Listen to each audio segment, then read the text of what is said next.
Missy Elliott. Work It on XFM 104.9. Ricky Gervais, Steve Merchant, Karl Pilkington. Educating Ricky? Yeah. Should I do a bit of that? Well, the clues are coming in furious. The answers, I should say. Yeah. So go on in. Oh, this is what... Yeah, Rockbusters is well underway, Carl. Don't worry, you've done your work there. Okay. Right, come on. Right, Educating Ricky. This is my favourite bit now. You're just going to tease us, aren't you, with 3 headlines? If and I'm going to choose one, then we got the other 2 as well. Yeah, that's the way it works, and at the end of it, you learn some stuff. Like I say, I'm struggling a bit with knowledge. Yeah. At last he confesses. Yeah, go on. So the 3 headlines for you to pick from, we've got, first one, we'll have a big fire tomorrow. I got a feeling there's some vegetables involved. Yeah, go on. Maybe. Second one, he's a bit of a nuisance. Okay. Right. And third one, I'll bacon in the morning if you're sick of having me here. Oh, that one. I'll bacon in the morning if you're sick of having me. Right, I'm having that one. That's brilliant. Right, well, it's a saying. Do you know cold shoulder? Giving someone the cold shoulder? Yeah. All right, if you have someone round at your house and, you know, you try to get rid of them and they're hanging around and stuff and you're like, oh, I wish they'd go, I'm tired and that. Well, years ago... when? Literally years ago. Well, ages ago. Sort of, Olden times. I think it said medieval times. Yonks ago, then. Yonks ago. Yeah, medieval, We're going back quite a bit on this Well, one. you know when you find out these books, why don't you just pop down when it was? Just make a note. I don't think it says all the time. It just sort of says, you know, a few years back. Yeah. Oh. No, it doesn't. Well, never. All right, I'll make an effort next week. Okay. Right?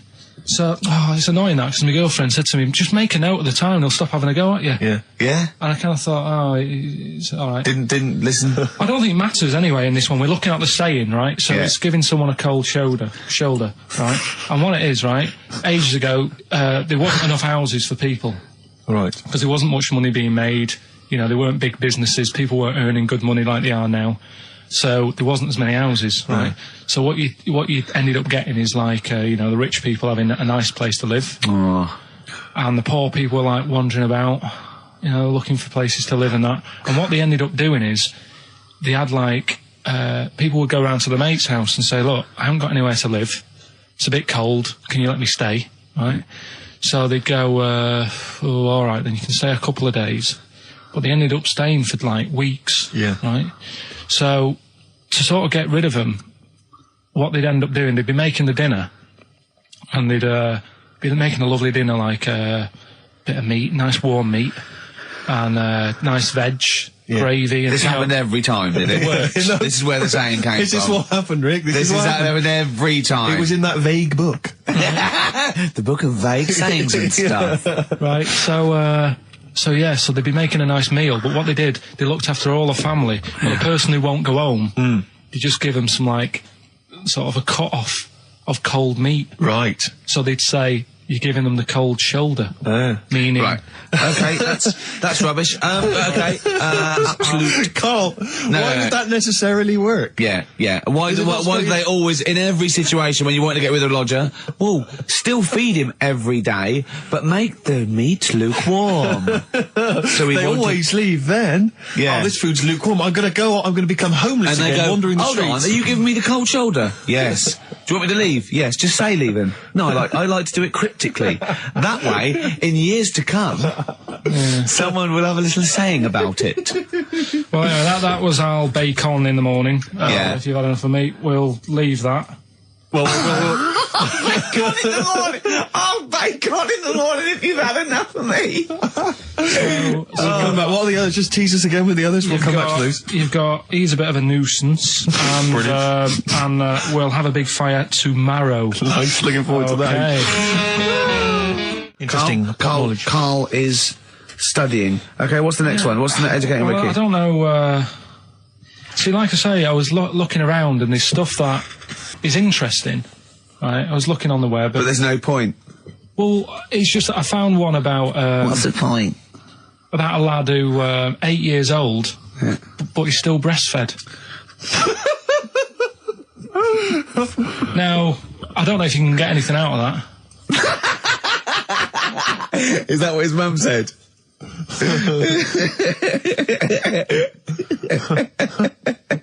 So, what do you mean? I don't know if I can get anything out of that. You don't need to. No, it's just that. You know, where did you read that? That was on the internet. Oh, well, yeah. You're always unspecific when you mention it. It's just it was on the internet. Well, I'm trying to think what I put in. I think I put in Y to see if I'd confuse a computer.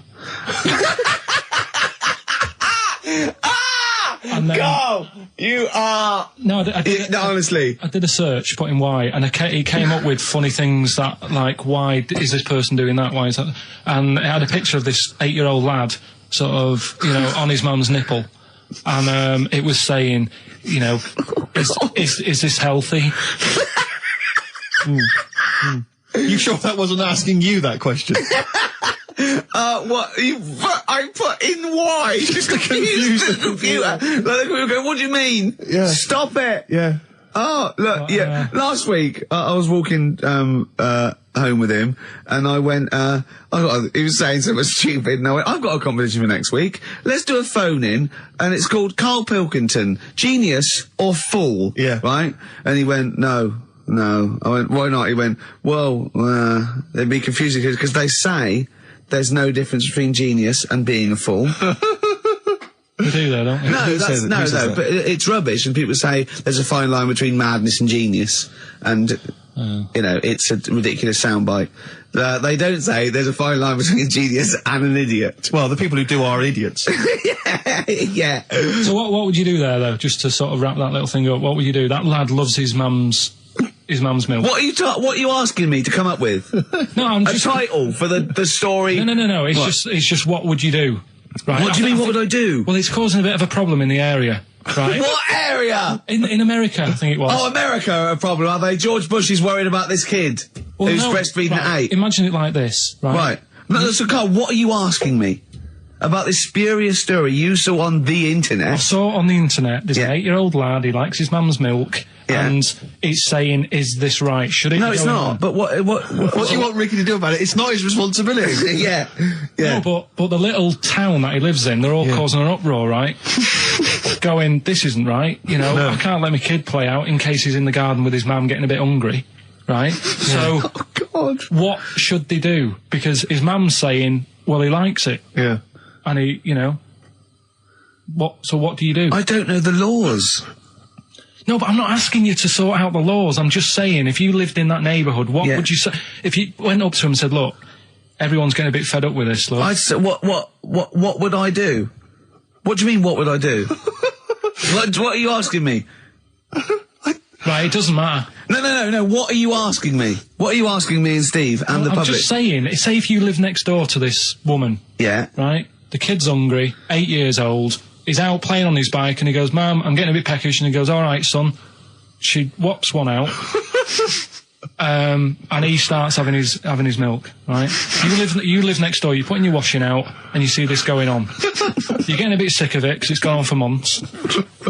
8 years, I assume. Why is it your business?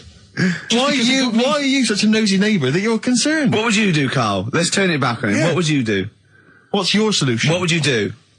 Well, I thought I'd say, right, why are you doing this? And she'd say, because he likes it.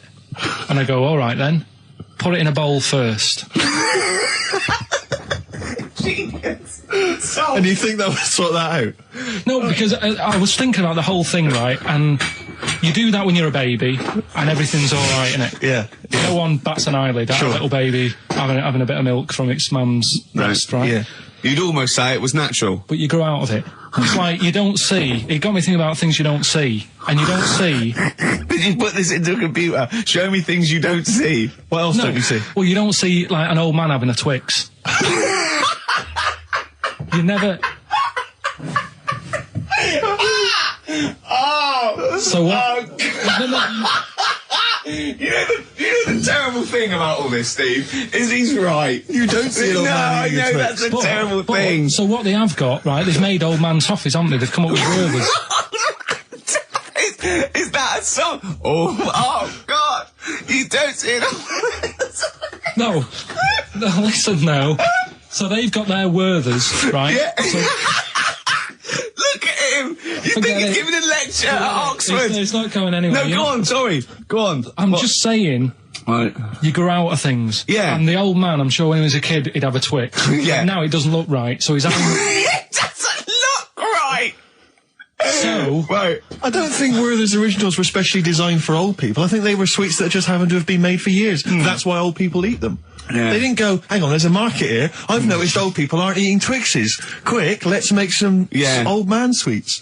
But then the little advert, he gives it to his grandson as well, doesn't he? He goes, have a Werther's original. Oh, I think it cuts though before he throws it back in his face and goes, get me a Twix. And a damn curly-whirly, Grandad, you old fool. So other things you don't see, Carl, got any other ones, or you obviously been thinking about this? What confuses you? When you look out your window, what confuses you with the world? What do you walk around going, oh, that's a bit weird? I remember when you were in Edinburgh, you were confused because you saw someone putting a parking ticket on some rubbish, which confused you. Yeah, that was weird. Yeah. The world's a crazy place, isn't it? I mean, whatever you look at, you can... Do you know what I mean? Like what? Like what? Oh, anything. I mean, you could look out the window there and you'll see something. You go, why are they doing that? Yeah. What are they doing that for? Yeah. I'll tell you this, maybe we should bring back White Van Carl. There's some interesting questions this week, Rick. Yeah. We could pull that out of the bag if you're interested. Shall we do that? Just get Carl's take on the world's Let's do it, views. let's do it. I'll tell you what, we'll do that in a second. Let's have another Educating Ricky, because I think you got sidetracked with your talk of Well, just the other thing on breastfeeding. things you don't see. Look at the way when I went to school, there was 2 kids with them big heads. Now, You don't never see them. Sure. Yeah, but no one else saw them anyway, Carl. It's only you that saw 2 of them, not related, and wouldn't hang around with each other because you think they thought it would be too obvious. Webbed fingers and big heads. That's amazing. And there was a kid with a pigeon chest. So Oh yeah, and the lady with the head like a bag of spuds. Let's not go through these don't wanna again. go It just through that. raises too many questions that can't be answered. Yeah. right then. So we've got we'll have a big fire tomorrow. Yeah, go on. Is that the one you want? Let's go for it. Right. I think this was like round the 1700s. Bluffing. And Just bluffing. Who was the king then? don't know. Go on. But it's about the word bonfire, right? Bonfire. Bonfire. Yeah. Do you know where it comes from? No, go on. No. Right, what happened is it's got nothing to do with Guy Fawkes and that, which is what I thought when I saw it. It's got nothing to do with that. But ages ago, at 1700s, right, they didn't have enough houses, like I mentioned. Okay. Yeah. So if that happens, you get people living on the streets. You get diseases, people aren't cleaning properly. So you get more deaths. All right? Yeah. So think about it. You've got all these dead bodies lying around. They're running out of space because there's like, I don't know why they're running out of space, but they haven't got much. I don't know why really. I was going to say they should have just buried them, but there's probably more land back then than now. Think about it. He doesn't need anyone else in the room to have a conversation dialogue. with himself. Yeah, we could leave and we'd come back and he'd go, I've sorted it. Yeah, But anyway, for some reason, They presumably, if it's going to be they burnt them, it's presumably to do that it also kills the parasite or whatever's carrying the parasite on them, as opposed to burying them and not killing the disease. well, yeah. So that's that. There you go. You've worked it out. They piled them up and they turned it into a celebration because there was a lot of fed up people at that time. Is this going to be the word bon, meaning good? No. I'll tell you in a minute. Go on. So you've got all these people who are like going around and like, oh, you know, so and so died the other day, and you know, nearly every week someone they knew was dying. So you can imagine like just constant like being depressed. So and they've got all these bodies lying everywhere. It's like, oh God, what are we going to do? So they said, we're all too fed up at the moment. Said, let's make this a better world. This was 1701 by the time they got together. Yeah.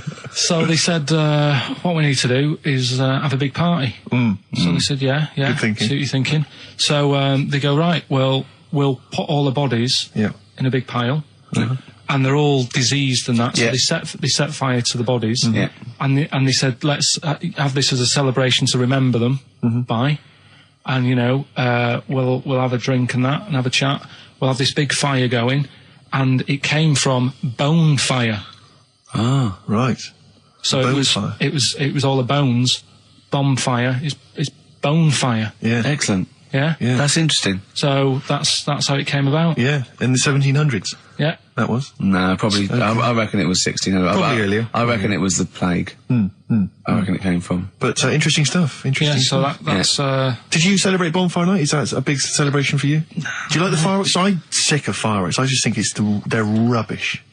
Yeah, I'm not impressed. I've never been impressed by fireworks. Even as a kid, you have to go to like sort of community kind of gatherings with a bonfire and fireworks, and some local vicar or whatever would come out. But I also think the adults think the kids love it, and everyone, and if they just got together and said, "Should we go see it?" They'd all go, "No." Yeah, absolutely. Let's not go this year. What would be better is if the vicar had wheeled out like a massive rocket, climbed in, gone last one to the moon as a bender, and then fired himself off. Now that, I'd pay to see. That's a firework display I'd like to see. As it is, it's just rubbish. Oh dear. Yeah. That's your feeling, excellent. Carl? Yeah, I'm not keen. No. Sorry, what clue was that? We'll have a big fire tomorrow. Bone marrow. Bone marrow. Genius. Let's play the record. Oh God! Featuring Van Morrison on vocals, that's Them, and Gloria. From the 60s. In fact. Adverts, Carl? Alright. Tell you what, why didn't you carry on with your educating Ricky section? I'll have a look on the We'll CD. keep it going, Steve. Yeah, you keep go it on. going. Go on then. Right. Okay. We've had a few emails. Anyone got it right, Carl? Anyone? Educating Ricky, that's the final one. We've got to get that out of the way. We got to get Rockbusters as well, though. We can do that at the end. We can wait. Go on then. But we've only got 5 minutes left. Come on, just do educating Ricky. Right. God. The last one that we haven't done is he's a bit of a nuisance. Go on then. Again, not really that interesting. Thanks. No, like again, I spoke to you in the week, and I had much better things. Like when I tell you about Brian Blessed climbing Everest, and for some reason it made him it played havoc with his belly, and he followed through, and he had to clean up. Shut himself. Yeah, using ice and snow. Why are you telling me that Brian Blessed? In what way is telling me that Brian Blessed shit himself once in any way educational? Because I was saying how he was climbing Everest, right? Right. I give it to him. He's an actor and that, but he gave that a go. Yeah. Right. It played. What's the point of that? You'd say, wouldn't you? You'd say, God, he's He's so he's all right. Me doing a boxing match for no reason is rubbish, but him climbing Everest and shitting himself, Yeah, he did that. It's commendable. Right, and he's only going to go and do it again. He's going to climb it again. Yeah, but he might not shit himself this time. Yeah, but what's the point in going? Nothing's changed up there. Yeah, good point. Yeah, It should be. Well, it has. They've probably cleared it up by now. Like, but it's slip on it. I can't even be bothered telling you this one because. Come on, to be just honest, do it. Or do it now. Steve, how we doing? Look, no, never mind that. Look, just tell me what that means. Oh, he's a nuisance. Oh, this is so annoying, Carl. I'm going to go mental. Right, talk. Right. Listen, I'm just putting this in here, right? Right, nuisance is a bit of a nuisance. Yeah. Apparently, the old fella who used to hang people. 1700s. Yeah. He used to be able to tell somebody's weight just by looking at them. Right? That's a bit of a bonus fact. We'll be the judge of that. The thing that I wanted to tell you is money for old rope. Do you know what I'm saying? I can't even be bothered. Yes, you're going to tell me now. Come on, Carl. Right, I mean it. Basically, money for old rope came from the... Right. What was all that about? You can tell someone's weight. What was all that bonus for? fact. And Brian Blessed shitting himself. What are you... What? Look at you... No, tell me that now. You nearly made me swear then. I'm getting really annoyed. I'm getting really annoyed now. Tell me this back, Carl, or I'm going to go mental. Come on, Carl, time's running out. More that people years ago, when people used to be hung, right? Right. If you didn't like the person who's been hung, you'd go, God, I really don't like him. And so you never forget the time. Because if they're being hung, we take that as read. Yeah. So they never forget afterwards to get the hangman to get the rope and to cut it up into little pieces, and he'd sell them. He'd sell the little pieces of rope to people. See, Carl, that's the most interesting thing, if it's true, that you've come up with. Right, okay. And so so they sell the rope? They sell the rope, and it's money for old rope. Money for old rope? Meaning, like, God, it's easy to make money, all they have to do is cut it up and sell it. I'm cynical. I'm not so convinced. Listen, we're really tight. We haven't even got time for a last track. We've got an ad break and we've got to give out... Okay, give the answers then. This is ridiculous. So... Karl Pilkington. Indeed. Genius Karl Pilkington, as Heat magazine said. Really? Is that what he's referred to now? Yeah, yeah. Genius. Saying about people tune in just to hear his games, such as Educating Ricky. Have you got some Educating Ricky for me? Got some education. I need some education, Karl. I desperately need some education. I want to learn about Chinese kids that are born hairier than average. I want to hear about deaf girls that can hear after their mum hits their head against a wall. These are the things I need to know. I mean, I don't wish to be disrespectful. He doesn't look like a genius. He doesn't look like a genius. But then I don't know what a genius looks like. Exactly. So, Steve. you know, I don't want to be an Look at Einstein. Yeah. Yeah. His mum thought he was mental as a child. Where'd you get that information from? That was in the Einstein book.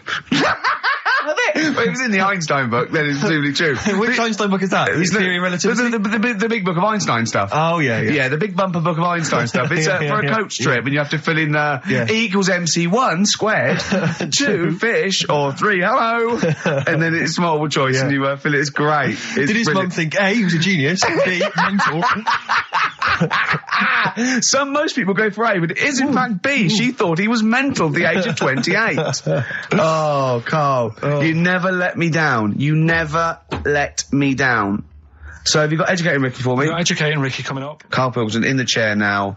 The talked about, the acclaimed Educating Ricky.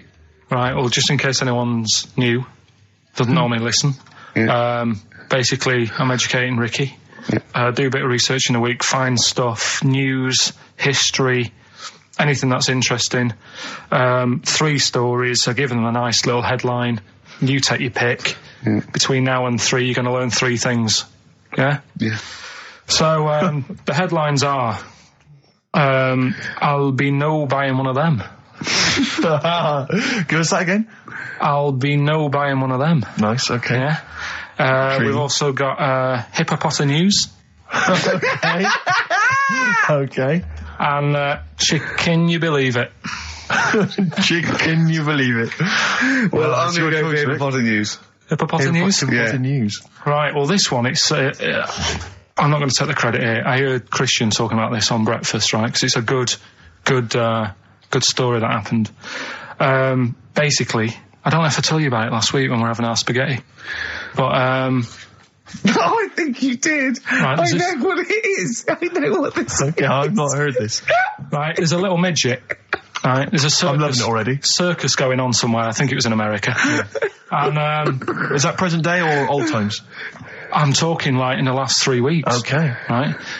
Little midget. Circus, really packed out show. People are loving it. Right, Steve, you asked the same question I did. I know. So there's a little midget jumping up and down on a trampoline. What circus is this? Right. I'd pay good money to see it. So everyone's clapping, and he's getting carried away.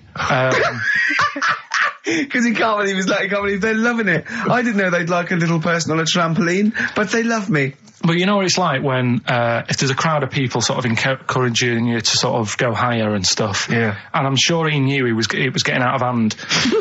But he was jumping and he was coming down the road going higher, and he's going really high in the air, right? So he's doing this, crowd are clapping. There's a hippo, right, just sat next to the trampoline getting ready to come on and do his act. Oh, right, I thought he was in the audience. There's a hippo getting ready to do his act, Steve. Yeah. So he's a ventriloquist. What do you mean he's sitting by the trampoline waiting to do his act? Because why does he sit in the dressing room and they go, 5 minutes, Mr. Muss, 5 minutes, Mr. Muss. So anyway, right, so the hippo's there. He's getting annoyed, is he? Because the midget... He's going, how can I follow this? This is really annoying. They're going to be, no. So he's thinking, he's already done the trampoline, my pogo stick act is never going to work. Yeah, go on. So there's a hippo waiting. See, it's a great story, and I just know he embellishes it or it gets slightly wrong. Go on. So there's a midget jumping up and down. The hippo's getting annoyed. The crowd are going mad. The midget's loving it. Can't believe his luck. Although you think he probably knows he's dicing with danger. Yeah. So next thing you know, they're all saying higher, higher. He gives it one big, heavy sort of landing on the trampoline. goes really high, but goes off at a funny angle. Oh. Hypotenuse. Okay. Yeah. And sort of flies up. Hypotenuse! Sure. Flies off at a funny angle. Oh, dear. Hippo's there, swallows him whole. Crowd are clapping, thinking that's why the hippo was waiting there. Rubbish. Rubbish. It's not rubbish though. But no, maybe there was an accident in a circus with a midget and a hippo, but at no point was this hippo waiting to go on going, come on. The midget flew off at hypotenuse and landed in the hippo's mouth and was swallowed whole. This is what you embellish it. That is great. And what's I that? have to say though, Rick, when I heard midget, trampoline, hippopotamus, I was thinking accident waiting to happen. Yeah. So... Yeah, maybe. I mean, it is that you should never put those three together. Never. It's a recipe for disaster. Everyone knows that. Midget, trampoline, hippopotamus. Are you mental? You're asking for trouble. Well, you know when he told me it, he said, and the midget, he didn't mention the hippopotamus, and he said the midget went on, and soon he fell off, and the hippo ate him. And I said, sorry. What was the hippo doing there? He went, it's a circus. I've never heard of a circus having a hippo. What do hippos do? What can they do? You can't train them, can you? What do you... Aren't they, like, very deadly? They're huge, aren't they? You can't have a hippo in a circus. are you sure? You're not thinking of Zippo? He's neither clown. Yeah.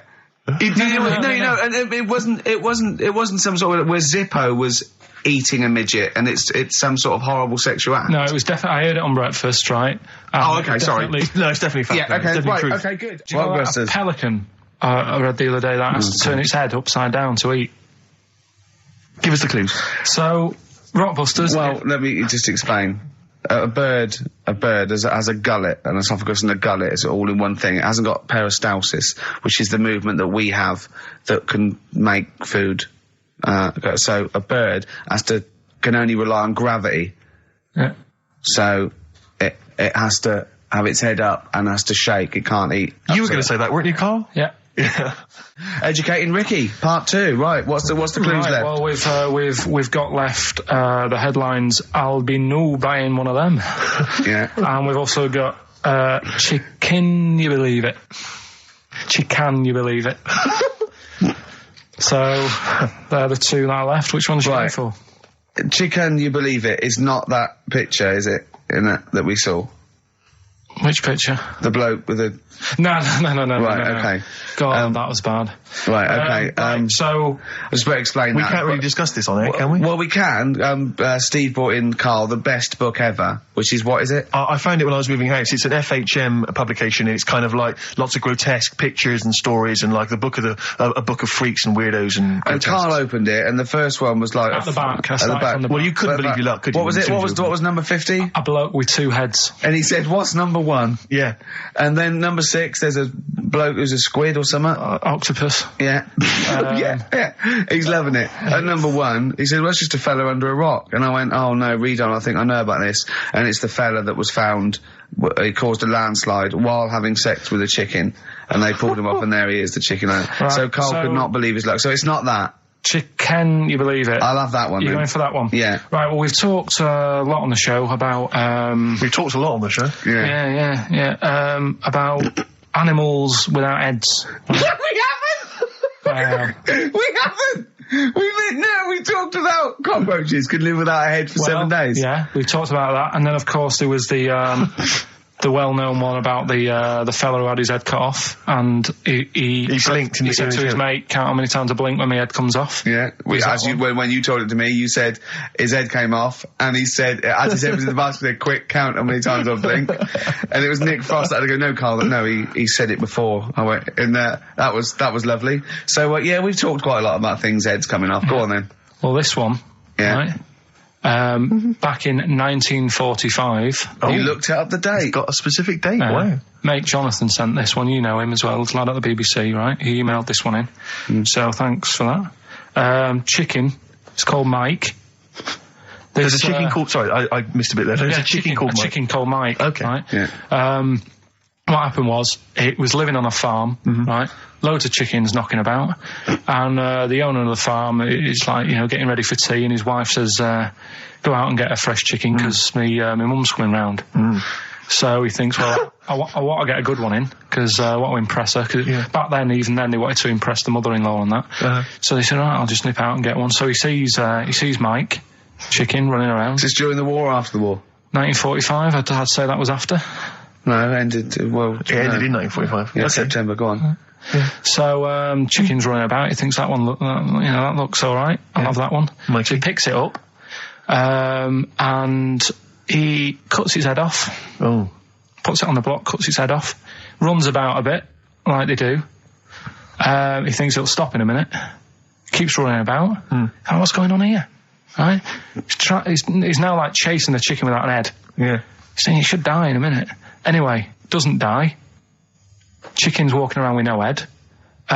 Lives for 18 months. Yeah. Chicken with no head. Yeah. What do you think of that? Well, I'll tell you, I've heard this story before, Rick, and the explanation, as I understand it, was that certain vital cords, spinal cords, weren't severed when the head came off. So that was why it continued to live. Yep. I don't know if that sounds plausible. It's fine. Absolutely fine. How did it take on protein and energy? The fella who owned it, he said, well, hang on a minute. He said, I could kill it now. But I've got a wonder chicken here. But he's thinking, it must really want to live. Sure. Right? If it survived that, I've got something here. Yeah. So what he does, he gets a little eye droplet thing that he used to use on it. Obviously not anymore. Right? And he filled it with grain and water, and it had a big hole in its neck where its head used to be. And he incredibly. And he dropped. You know what? I mean, that is possible. Then, if it, without infection, without infection, if he's taking on things, it is possible, right? Why? Why what? Why did he do it? How cruel is that? I mean, that was not cruel, because the chicken obviously, He said if he thought it was a bit fed up, he would have killed it. He said, but it was running around quite happy. Well, it wasn't fed up at all, because it had no brain. Well, what do you mean, wow? I'm just saying what... It was nothing. It was just sinew and nerves and electrical impulses breaking down energies, right? That's all it was. It didn't have a brain. So it was... But I'm worried about the psychology of keeping a pet without a head. I'm worried more about what the farmer was thinking than the chicken. I tell you this, the question I'm asking is, was the mother-in-law impressed? I mean, that's why he set out to chop Mike's head off. This is lovely, but it's just the head. Well, you don't kill a chicken like that all at once. I thought we were having chicken for dinner. Come and look at this, running around the yard. Yeah. Oh, dear. So, there you go, you've learned something there. Yeah, I have learned something. Yeah? Yeah. So... one more. That farmer, I've learned that farmer was very strange indeed. Yeah. There you go. I have to say, to be fair to Karl, I have a feeling when I read it, the reason he kept it alive was as a novelty. He got charged people to come and see the incredible headless chicken called Mike. Right. So, here we are. That's great. So, tune, Steve? Educating Ricky, right, number 3. Final one. You've had hippopotamus. You had chicken, you believe it. And the last one is Albino, buying one of them. I love that one. All right. Interesting one, this. I spent probably 3 days looking for this stuff. Right? And another one that I came across, right? And I was going to use... What a great life you've got! I was just, going on the internet and that. And I also, looking magazines, found a story about a bloke who... I don't know, he was messing about with a chainsaw and I don't know, he was messing about with a chainsaw. He was juggling a midget and, whilst taking his alligator for a walk. And, go on. And his arm, come off, right? Come off? What do you mean his arm come off? The chainsaw took it off. Yeah, so okay. It's like, Again, anyway, he's going, oh no. Oh. So, there's a picture of him on an exercise bike, sort of just with a little stump sort of balancing, but he's getting on with his life, he's happy and everything, everything's fine, he's not complaining, it's his own fault, he's got no one to blame, right? So anyway, he goes to the doctors, and the doctor said, I can do something there. So he goes, well, it's alright, I'm getting by alright, don't worry about it. And he goes, no, we've got an arm in, right? We can attach that a real arm from someone who's, I think, they'd passed away or lost an arm or something. And they lost an arm and didn't want it back. Yeah, I'll have it. Are you using that? No, because I know someone. Because I know a bloke, actually. Yeah. Well, can't you just put this one back on? Well, it's first come, first serve, really. I was just building a bionic man. We've replaced one arm with a robot's arm, so we got a spare one. So the doctor's going, let me put it on. He's like, well, all right then. So ungrateful bastard. So he does the operation. Everything's fine. He's loving it. He's happy again because he said he can brush his teeth. Right. Okay. If this is going to be he's something loving like it again because now he can brush his teeth. Right. If this is going to be, and it was a leg. Or it was a chimp's arm, or it was the arm of a killer. It was 2 left arms, right? I'm going to kill you. Oh, let's leave it then. What is it? What's the answer? No, it's not that. I'm just. What is? Okay, right. So he says, "Go on and do it." So he sews it on, and like I said, he's happy. He's brushing his teeth. He can have a pint in the pub. He's lifting a pint with it. All his mates are happy for him. It goes on for about 2 years. Everything's fine. Then it all starts going flaky. Oh, I knew it would. Was it made of chocolate? All right. So it all goes all like gammy. And then, for some reason... starts going gammy. It goes gammy, and it gets longer. Of course it does. So there's a picture of him, right, stood in the magazine. He's stood there with his arms by his side. One arm's normal. The other one is, like, past his knees. He can pull his socks up without bending over. So is this going to be, they gave him the arm of an 8-year-old child who would have been the tallest man in the world? No, he just said, oh, what am I going to do? And the doctor said, oh, there's not much we can do. And left it. Wait a minute, you can't leave it there. That's not a story. So, Carl, you've got to tell us the explanation. Was it an incredible plastic arm? An incredible expanding arm? Did he fight crime later? No. Well, that's the end of the story. You've got no scientific explanation as to why... That's why I didn't pick it. But you just told it to us anyway. Yeah, but I'm just saying the sort of knowledge I come over when I'm looking for the good knowledge. Yeah. So why did his arm grow? Why did this arm grow? He must have had an adult arm. They couldn't have given him an arm. I don't know. It's just what I'm... It's rubbish again, isn't it? Well, I thought it's an interesting story, but you should have... It's not, it's rubbish. It didn't happen. To the end. There was photos. Proof. Yeah. But you should have read to the end of the article, Carl. No, I did. And he said, he's not happy and he wishes he wouldn't have had it done and all that. And, Sure this wasn't entirely unexpected? No, seriously, he was saying, his teeth are nice and clean again because he could brush them and that. But his arm's getting in the way. Ruining his shirts and everything. So I'll leave that. Let's play a tune. Let's come back with the next one, because I love the fact that this is like Ronnie Corbett telling one of his jokes. That's ironic. That wasn't even the story. He was going to tell us. Play it, record. Oh, God. I'm Ricky Gervais, obviously, Steve Merchant, Karl Pilkington. Well, Karl, that's about it. And we got sidetracked on the last Educating Ricky. You telling me about a man whose arm grew. Well... Something went wrong. I'm not saying it grew. Just saying. What? The rest of him shrunk? It went long. It went long. What, is that growing? What do you mean it went long? Did it grow, or what? Did it come loose? That's what I was thinking. Oh, so it's hanging by a thread that's made it look long? Within the skin? It's like how you can stretch a pair of tights if something is too heavy. Arms are very much like tights. The one that we didn't get round to on Educating Ricky was Albino buying one of them. Go on. Are you familiar with the saying white elephant? Something is a white elephant. I don't think so. Hold on. You phoned me last night and said, what does white elephant mean? And I told you. Yeah, I know, but I know where it came from, but I just was wondering what it was about. So in what way is Educating Ricky you calling me up and asking me something? Well, do you know how it came about? You've given away some of the secrets of the show there, it would appear. I didn't realise he was phoning you for information. Well, he just asked me what the term white elephant meant in sort of like colloquial. Did he say, why are you interested, Carl? No reason. No, go on. Well, what it is, ages ago when... So what do we understand white elephant to mean? Well, some of that's useless, that's like a bit of something that you wouldn't want around that's just stood there doing nothing. Yeah. I'm looking at you, Carl. So, So years ago, when people used to use elephants... Years ago, go on. When people used to use elephants? Yeah, more than they do now. Right. More than they do now. This doesn't involve a midget, does it? No. So you know, they'd use them in the workplace and stuff. As factories. Yeah. To move stuff around and that. Yeah, security guards. Yeah. Can't trust them with the buns, though. That's why they stopped using them. Oh, right. God, go on. So there was loads of elephants knocking about, and the thing is, right, you couldn't move from. If you have a lot of something, you also have a lot of demic ones, don't you? A lot of what? You know, sort of demicky ones that aren't right, really. Demicky? Well, you know, like, they weren't properly.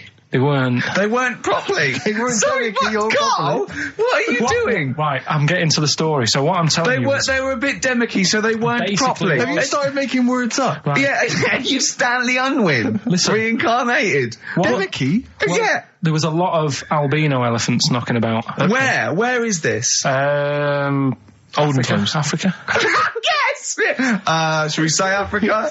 Yeah. Yeah. If an answer's got a question mark at the end, I'm not sure. It's either Africa or India, but I'll give you a clue. Well, these elephants, do they have big ears or little ears? I didn't sort of notice the size of the elephants. What I noticed is they were white because they were albino elephants. Okay. Right? So... that's why they're heading albino buying one of them. Okay. So, what would happen is people who didn't know what they were doing, like, you know, you get people making a mistake buying cars that are full of problems and that. Back then when people were buying elephants, they'd go up to someone, say, I'm after an elephant, and the fellow would say, yeah, I've got one here for you, This is a nice one. And it was all white and stuff, and it had, like, blue eyes. You should never trust a used elephant salesman. It was just this elephant that's white with blue eyes. Right. So, this is great. So a fellow who didn't know what he was doing would buy the elephant and he'd get it back and it'd be all sort of lazy and stuff and what we're doing and stuff. Yeah. And he'd say, what's up with this? And his mate, who's a bit of an expert with elephants, and go, oh, where have you bought that from? And he say, I got it off that fella. And he goes, all this embellishing nonsense he does with the story. You shouldn't have bought that. So he goes, why? And he says, it's only albino, isn't it? And he's like, what does that mean? And he said, it gets tired. Yeah. It's not that good at doing work and that. You shouldn't have bought it. It steals from you. But elephants back then were like a god. You know what I mean? Right. You couldn't say, I'm sick of this and I'm going to abandon it or anything, because elephants were seen as like pretty high up on the chain of things. So they'd end up being stuck with an elephant, that's an albino, couldn't do much, gets tired, basically gets in the way. So they said, that's where they're saying, like, you know, bought a bit of a white elephant there. What do you reckon, Rick? I feel like I haven't been educated. I feel like I've lost something. So at that time in my life I could never get back. I feel like I've sort of been soiled and I don't know where to start. I'm angry. Do you know what I mean? I'm angry. Sure, yeah, I can see that. And all that rubbish around. Look at his little face. Well, what was all that shit about a second-hand elephant salesman and his mate knew about elephants? What is it? They had blue eyes. What are you? Well, albinos have red eyes for a start. That's it. We've run out of time. What? What are you going to do about this next week? Are you going to actually do some educating next week? And what about Rockbusters? Are you going to make the clues proper cryptic clues? Well, that's the teaser, isn't it? That's what we'll leave them with. Will it be any good next week? Tune in and find out on XFM 104.9.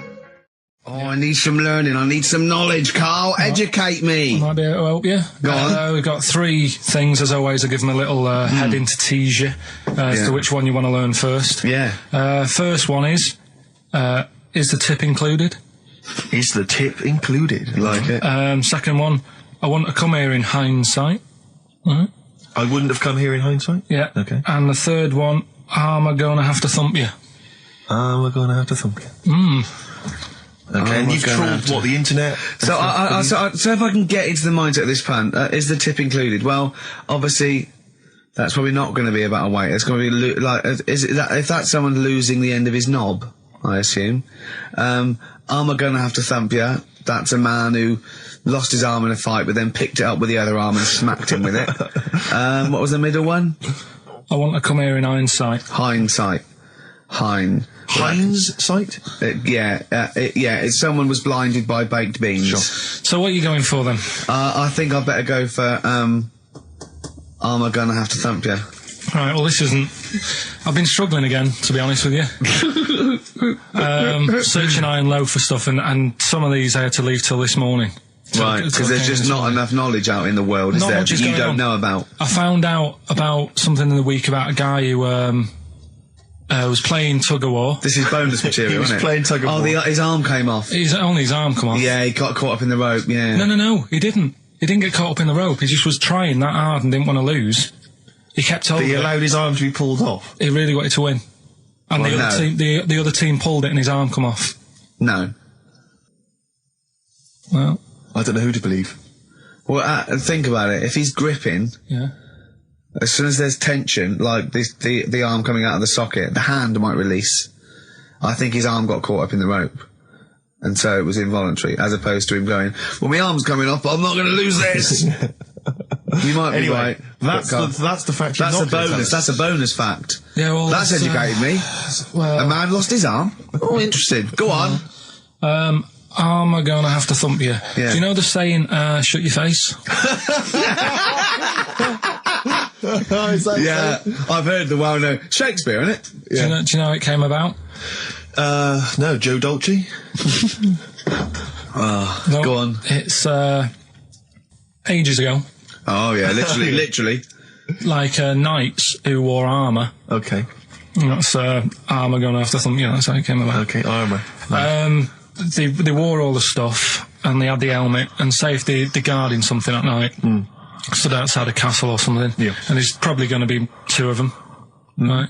So they stood there talking and that, and talking about stuff, and the future, medieval stuff. One of them was like, "Oh, we should shut up. You know, I've been stood here for hours," and he's going on and on. Yeah, sure. So he'd say, "Shut your face," meaning, shut the guard down on your helmet, the visor, and I can't hear you then.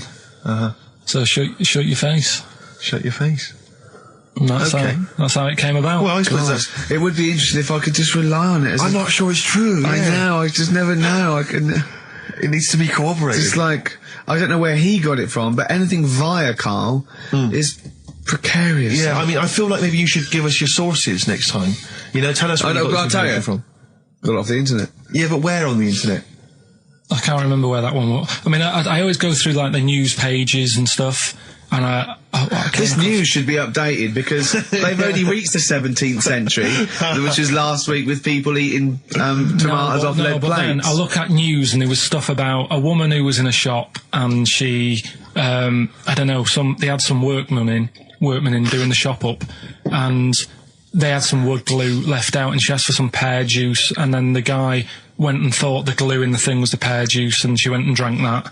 But that's not really news. No. So I thought, well, we're not having that. I wish you hadn't told us. There was one about... So there's some poor woman now whose tiles have fallen off because she tried to put them up with pear juice. Yeah. See, that's the danger of mixing up pear juice with toxic glue. Yeah. Your wallpaper and your tiles and everything just fall down. There's also... Be careful, everyone. Be careful. There's something about kids having hamburgers, it makes them fat. Hold on. What? Having food with high fat content can make you put on weight? Yeah. Don't believe it. You're an idiot. What's the next one? Well, no, let's play a tune. You've still got to come. You've still got I Want to Come Here in Hindsight, and you've still got Is the Tip Included, but we've got a bit of... Carl just said to me, here's something. You can't hold your breath to death. Have you tried it, Carl? It's just another little lesson. There's someone here who's in a really low ebb. They've been listening to a show, they were going to commit suicide. They just start holding their breath and they're like, oh, screw it. Have I told you that programme about the scorpion? How they all help each other out? Right. Scorpions all help each other out? No, this is brilliant, right? Somewhere in the desert. Okay. There's these little... In the desert. It's like these little monkeys that are underground or something. And there's holes. Is this Beneath the Planet of the Apes? The fourth in the series. Are they talking Oh, apes? forget it, actually. No, and you've got it wrong anyway. They're not monkeys. There's little monkeys under the goose. What are they doing then? They're toiling into underground mines. They're lizards, if you remember. And the lizard goes to sleep. When the bloke comes along, you've told this. We've done it. All right. Monkey from monkey. That's what happens in his mind. From lizard to monkey. Oh, evolution would have been so much easier if Karl was around. Turn into a monkey. I'm fed up with a lizard. Just promise me once again, Karl. I've asked you before. Promise me you'll never have children. Go on, right, okay. Right, what are you having? What are they again? Is the tip included? Yeah, go on, that one. Right. In Turkey... Nice. It's not, actually. That's where I went, and there was them little fellas after Suzanne in the kitchen. What? What do you mean? We went to Turkey. You went to Turkey and there were some little fellas. Well, they had quite a few sort of midgets working in the kitchen. Why? Is it a theme?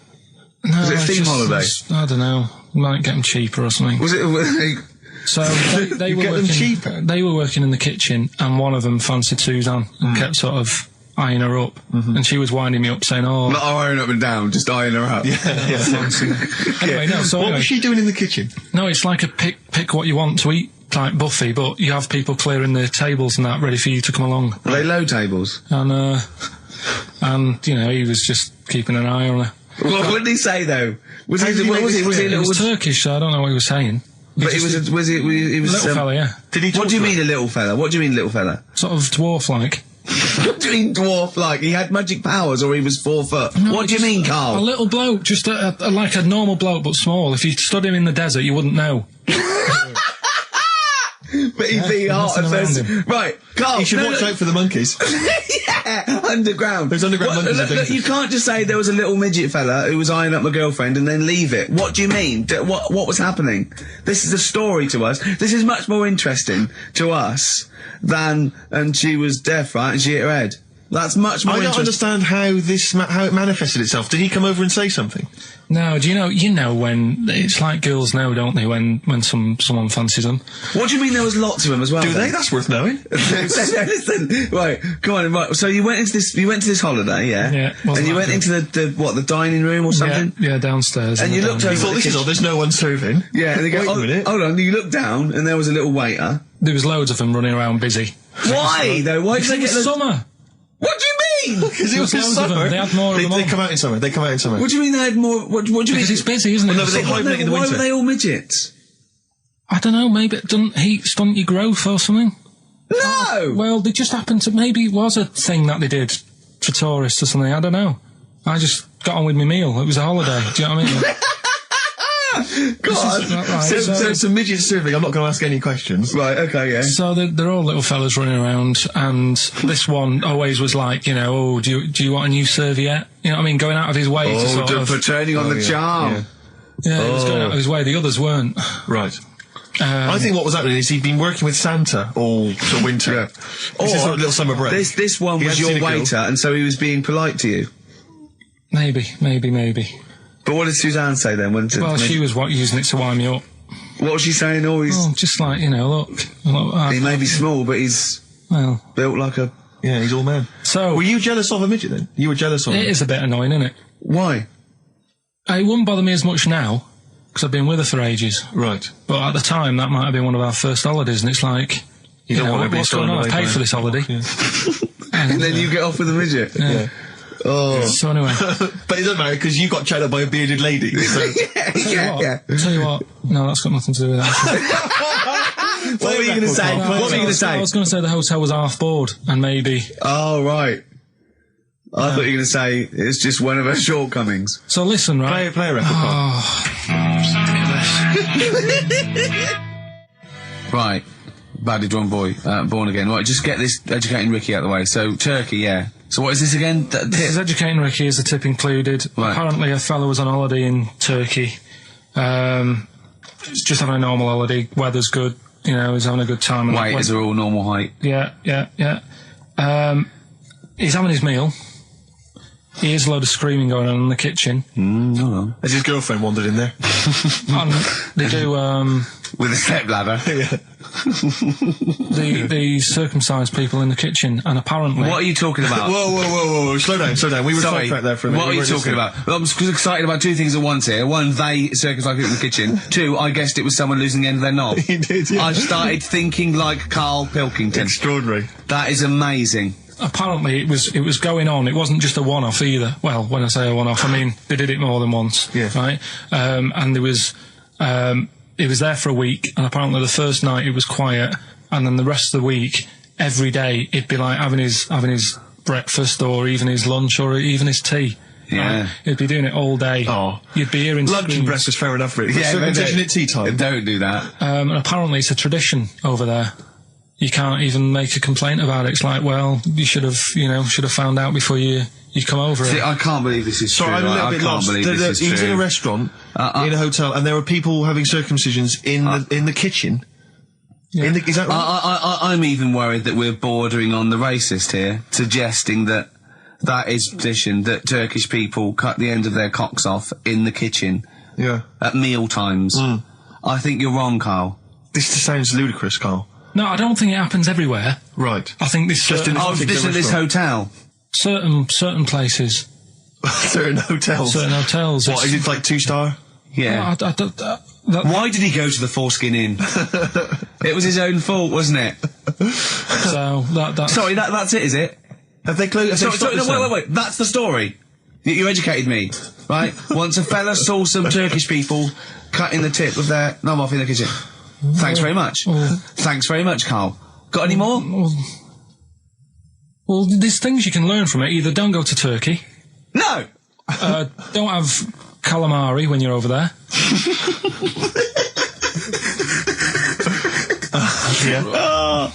Karl, you've done it again. Well... You too. I love that one. On XFM 104.9. I'm Ricky Gervais, Steve Merchant, Karl. Okay, Karl, one more. Can't we just... Don't get the just because so far you've come up with nothing. What's the last one? Give us the teaser clue again. It was, I want to come here in hindsight. I wouldn't have come here in hindsight. Yeah. Right, give me some education. This will be the thing that teaches me something. I can feel it in my bones. Come on. There's a kid in Kenya. He was messing about with some beans. Magic. We guessed that as well. You did, yeah. He's fed up because we've guessed his puns, I think. He put one of them in his ear. Yeah. The mum or the dad said, what have you done that for, or whatever. Yeah. So I'll have to take you to the doctors now. So they took the kid to the doctors, and the doctor said, he said, I can get that out, I can sort that out for you. So he took it out, and the doctor said, right, that's £3.50. And the dad said, I've only got £2.70 on me. And the doctor said, right, well, and he put the bean back in his kid's ear.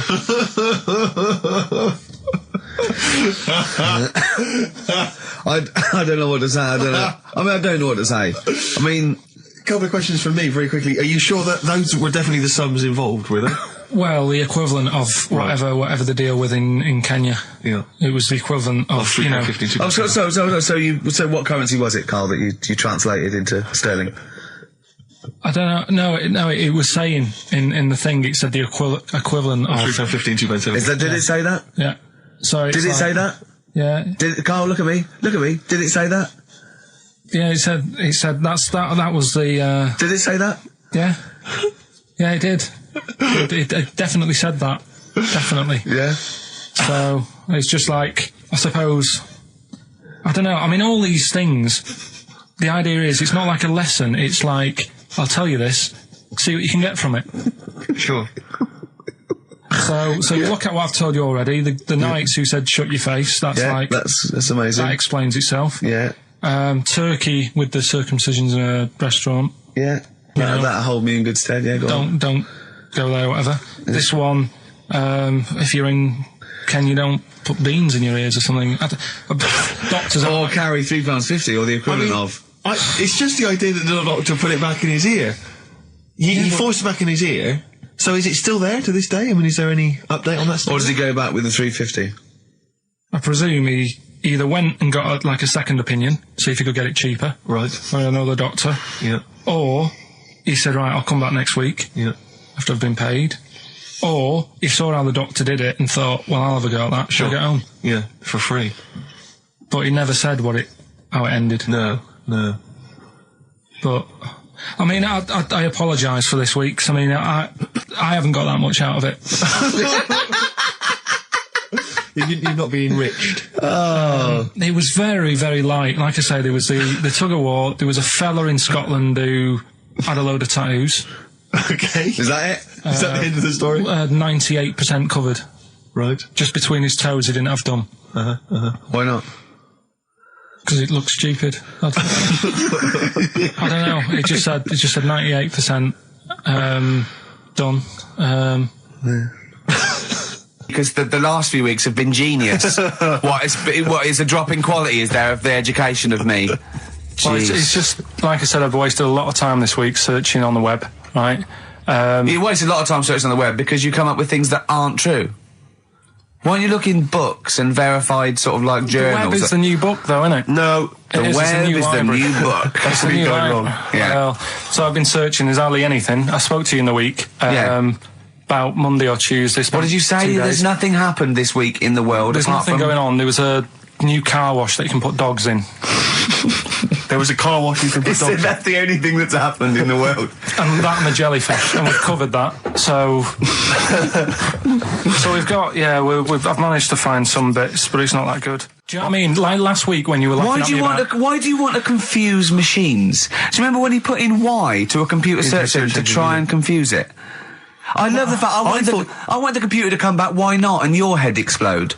I mean, I love the idea that you're trying to. What? I mean, it's better than what I thought you were going to say, which is, what if you put a fly in there? Anyway, yeah, right. We were talking about flies getting in a pod, and do you know, like how a Barbie doll, if it was real, it wouldn't be able to work. Do you know what I mean? A Barbie doll, if a woman had the proportions, she wouldn't be able to tie her shoelaces up and stuff because her legs are too long for her back and all that. Flies, scientists can't work out how they fly. It's a bee. It's a bee. It's a bee, not a fly. No, a fly as well. No. A fly is, apparently its body is like too big for its wings, and they still can't work it out. Yeah. How it flies. Which in your mind says what? Something spooky going on there? They have worked it out. It's the fact that what they do, the wing actually beats a ridiculous about 150 times a second, so it displaces air. Yeah. So they have. I know what you mean. It's incredible that it can fly because it's got such small wings. Yeah. All right. And it's a bee, not a fly. So, yeah, but other than that, good point. Bowie. Another classic. Be My Wife off the Low album, David Bowie. Carl, come on then. Right. I need some education. It's Rockbusters. I know, but I need education. I need some education. But we've promised some Rockbusters. Educating Ricky, I will be ditching before Christmas. Why? It will be going. Why? Because there's nothing out there. It's just struggling. We have still got Educating Ricky. Go on, let's have one. No, I'll give you the titles. Give me the titles, yeah, got it. Right, you've got 3 bits of info that's gone on in the world, or possibly sort of information. Older times. Never go further back than the 17th century, do we? Well, no, let's make it clearer. There's 3 bits of information that people have put on the net. Whether or not they're true, different issue. And that he still gets it a little bit wrong in translation, and sort of adds bits to it. Yeah, go on. So we've got... I love it when he plays out those historical dialogues. It's like the 15th century where he goes, so anyway, a bloke says to himself, I'll tell you what I'll do. So the horse isn't happy. Yeah, go on. Right, so the 3 that you've got to pick from, you've got Get Your Kit On, We're Off Down the Butchers.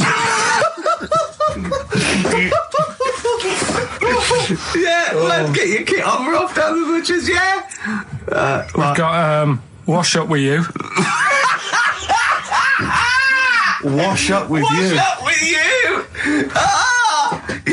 And the last one I couldn't really think of a good title for, so it's just why don't they just get a diary or some paper or something? We've got to make this into a book. This has got to be a book out for Christmas. God. Chapter headings. Oasis, Live Forever on XFM 104.9. Right, we're in the swing of things. It's mine and Steve's favourite bit of the whole show. This is what we do this show for now. educating Ricky. Yeah. Go for it, Carl. You said that learning can't be fun. Yeah. Yeah. Okay, I'll go for the one. What's the one about the butcher going down the butcher shop? You've got get your kit on. We're off down the butcher's. Yeah. You going for that one? Yeah. Well, do you know the saying? Don't let the cat out of the bag. Yeah. Do you know what it means? Yeah. Well, don't give away a secret. Right. Well, do you know how it came about? No. Well, ages ago. Before, like, ages ago. 17th century. Yeah. Before, like. Yeah. 17's good. Yeah. Before, like, you know, proper butchers and Dewhursts and supermarkets and that, you used to get these blokes who sold meat. Right. Butchers, they were called then, I think. Yeah, but the difference was they didn't stay in the same place, they moved about. Right, so they'd turn up on a street corner, and he'd have, like, loads of carrier bags of, like... Carrier bags? Yeah, with meat in and that, and people would plastic be like, carrier bags. Yeah, with mobile butcher on them. Yeah. Right, so and an email address. Yeah, go on. People went, right, yeah, I need some meat. Right, so they'd go up to this bloke and say, what have you got? And he'd say, well, I've got a you know, you can have a bag full of pig, or you can have whatever, a bag full of chicken, whatever. Yeah. And they'd go, yeah, how much? They go, oh, you know, call it a fiver, whatever. Yeah. And they'd buy them, and to make more money, they didn't always fill the bag with what they said was in it. Oh, and yeah, I thought that might be the case. Right. Yeah. So what they used to do? Put cats in there? Yeah. But I don't see what. Okay, so sometimes they would put a cat in the bag and pretend it was chicken or whatever else. Yeah. So why was a cat any cheaper than a chicken? Because cats are wandering around the streets, aren't they? Chickens aren't. So they'd get a chicken. They put a chicken on the top so that when they look in it, they'd go, yeah, that's all right.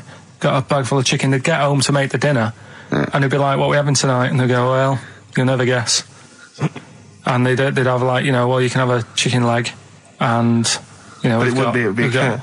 Yeah. They'd have to defrost a pizza. Yeah. Did they mind that they were eating cat then, in those days? He didn't say. He just was saying about the saying, don't let the cat out of the bag. It's like, you know, if they see that, they're going to go mad. I'm mildly disappointed with this story. It's all right if it's true, but, you know, there's something about it, it's just... I want to know more. He always leaves it... Is it Carl doesn't quench your thirst for knowledge, he creates more. I don't know if that's a good thing or not. Well, yeah, he's like the pot noodle of information. Yeah, do you know, he never... I want to go... I'm not nourished by it. It's like if for every fact he tells me, there's 10 others that spring up that I have to get clear. Well, so it was the people that were doing this, it was the dodgy butchers that coined this phrase. Were they saying to each other, don't let the cat out of the bag? I.e., what I mean by that, Jack, is don't let them see the cat, what we've stuffed in there. Yeah. Dodgy butcher, there's another phrase, isn't it? So that's the first one. Is that a euphemism, or is it dodgy butcher? As his meat delivered round the back. Sure. So that's that one. So let's get your kit on. What does that mean? It's a euphemism for homosexuality. Okay. And meat, presumably, in that means different things. It doesn't. It's a word that is also a male bird. Would it mean chicken or cat necessarily in that context? Or well, I suppose it could. Yeah. Carl's look at him. Carl looks at you like a cat. Yeah. Whenever we leave him behind, if we don't talk like straight at him and let him see our lips moving, and it's, you know, monosyllabic and very look, he's lost in that conversation there. He just drifted off, didn't you, Carl? No, I just was also thinking on animals and that. Something else I was going to use. Go on. Was this isn't a radio show, is it? I just suddenly caught myself. This is nothing. I told you that before. It's been bad today. No, but I mean, it's the way, this casual way that it's like we almost have no regard for our listener, and I'm not proud of that. I just don't know what to do about it. Do you know what I mean? I don't know how to do this properly. I mean, we're just chatting here. I mean, it's only Anderson who's seen through us, and that surprises me that more people haven't. I mean, what are the figures like? Do people listen to this show? I'll find out for you. You keep saying that. But, there's this parrot, and, apparently it lives Rick, it's unique, if nothing else. I mean, when you wake up with Woken tomorrow, you're not even going to hear him start a line with, there was this parrot. Go on, there was this parrot, go on. And it can talk and that. Someone's obviously... you know, taught it how to speak and that, and it flew away, and it's living in this church, right? And people are at the church doing hymns and that, and then trouble's brewing. in between the hymns. That parrot was owned by an old miner who used to swear a lot, well, then the vicar is going to be really annoyed. That vicar, that vicar's going to go on. I just hope it stays quiet, Rick, during the vicar's sermons. Yeah, go on. Have you read it? No, go on. Have you read it? No, because that's what happens, go right? On, tell us, Carl. During the hymns, it's sort of effing and jeffing and stuff. Effing and jeffing? Yeah. And everyone's like going, oh, you know, it's quite funny, really. You know, it doesn't know what it's doing. Everyone's having a laugh. Yeah. But it's causing a havoc at funerals. When did this happen? Not years ago. John was a much-loved man. He was a wanker! Yeah. So anyway, so that was another story. What can you say about Uncle John? Bollocks. Oh, Carl, I love the fact that when you look at things, you go, that's interesting. A parrot swears at funerals. That'd be a nightmare. And it stays with you. You see, for a simple man, you retain an awful lot of knowledge. It's just all rubbish. Do you know what I mean? If you just replaced all this rubbish with good stuff, you'd be an intellectual. Yeah. Really. Because, I mean, your attention is fantastic. Yeah. So Did I lose you again there, did I? Was it the word retention? We've still got Wash Up With You. Yeah. Should we play a record and do Wash Up With You? Yeah, we'll play a bit of Aqualung then. Aqualung! Right, that's Aqualung. Good time's gonna come, innit? Right, Carl, come on in, educating Ricky. So, don't let the cat out of the bag, that's where that comes from. Comes from a crafty butcher. Right, go on then. So the next little headline is Wash Up With You. Wash Up With You, go on. You want to know about that? Yes. It's a survey that they did. This week. They? Yeah, some university did some survey. Brilliant. Did a world test on washing up. Yeah. And each country were given 140 pots to clean. Brits were the quickest. Yeah. Yeah. Turkey were the slowest at washing up. The Turks. It's not because the little fellas that work in the kitchens with no... Is it? They can't reach. Spain were the cleanest, and the Germans were pretty good as well. So... I don't know where to start with this. Honestly, Steve, I don't know where to start with that. Look at his face. It was really light, right? We've had the parrot, right? These are things that I found. Found the parrot, right? I've told you about the dog in the car wash. Right, you didn't tell me about that. You said there's a car wash for a dog. That's all you told me. Yeah, the but parrot, you said there's a parrot. What? It's a problem at funerals. Yeah. That's nothing. That's nothing. Do you understand? And they used to eat cats. what else have we got? There's an elephant in India with sore feet. Why? There's an elephant in India with sore feet. Now I'm interested. Why? Tap dancing. Why? I didn't write that He's much trying down to about break it. Roy Castle's record. He's still going. Go on. What is it? Think. It's an elephant, and it was really old. It was about 76. Right. And it had sore feet because it's old, and they don't make stairs and the that big, do they? roads are bad and that. Yeah, go so they said, what are we going to do? And the town was like, oh, you know, we're used to seeing it around. It's part of the thing, you know, we don't want it to have sore feet. Yeah. So they got some slippers made for it. And it had like a picture of the elephant looking happy wearing some slippers. I love him! I love Carl, his world! Think of it, where did you see this picture? That was on the internet. Right. That's a lesson, though, for any elephants listening. You know, don't wear stilettos to work every day, because it can do your feet in. So that But don't elephants have really bad memories? No, they have really good memories. Oh, do they? Yeah. Oh, well, that's good then. No, I just thought they'd forget where they put them. I thought there was something about elephants having bad memories and that. It goes on, where's my slippers? Yeah. I'm sure I left them by the test. So sorry, there's an elephant walking around wearing slippers? Yeah, that's in India. What kind of slippers? Those sort of old man ones with the sort of checkers? Well, round design. ones, I imagine. Yeah. Big round ones. There was that going on. And is it happening? Is it happier? I mean, does it feel more satisfying? It looked it. Did it look... How can you tell for elephants, please? What else is there? There was a woman who's had a breast insured for 150 grand. Right. Okay. Any more information there? What? Third party fire and theft? Don't know, it had a picture of her with them, like, you know, out. I just thought, yeah, he should get them covered. He's done another real joke! brilliant. That's a proper joke. He doesn't look at his little face, he smiles. I'd like to see you on one of the sort of TV panel games. If they could bring back sort of celebrity squares, he'd be amazing as the centre square. Oh, that would be incredible. Or on that countdown in Dictionary Corner. I imagine him in Dictionary Corner. I've come up with cat. If that helps at all. Yeah. Memblent. Yeah, what does that mean, Carl? Just anything you want it to mean. What I've got, there's a dog that's got a cough in Singapore because it smokes 20 a day. Right, okay, another one. No, it's the last one in it, so we'll save it. The last one we've got is why don't they Sorry, what was that? Wash up with you, that was it? But was that it? Surveyor washing pots and pans. I didn't understand, you said Italy were the cleanest. No, Spain. No, Brits were the quickest. Yeah. We were the quickest, but Italy was the Spain was the cleanest. Turkey were the slowest. Yeah. Spain were the cleanest. But why weren't we clean then? Because we were washing up. Why were we not paying attention to the We did it rubbish, we did it quick. We did it quickly, but I don't understand why it was being rated on. Who was doing it? Was it Lynette Newman or Ainsley Harriott? She's quick. Both of them are quick. Yeah. Well, they've got like kind of loads of slaves that do it for them. Did we use fairy liquid? Don't know. It didn't have. Did we use a whole bunch of Boy Scouts? Didn't say that. Just like Lynette. It just said, that. Who had the softest hands? Who had the softest hands? So it didn't say. Why is it we don't get notified that this is taking place? I don't know. When I was a kid, no one ever said, we need recruits because we're doing a survey on who can wash up the quickest. Are you disappointed in yourself with that one, Carl? It is pretty dull, to be fair, and that is why we've got to bring in either con merchant or a wine merchant. Or shut up at your face. Yeah. Would you be able to, if I put you on the spot in the next, sort of after the next record, would you be able to give an example of how con merchant would work? I mean, is there something you could do just to sort of experiment? Should we play record? I can do better than that. Yeah. What?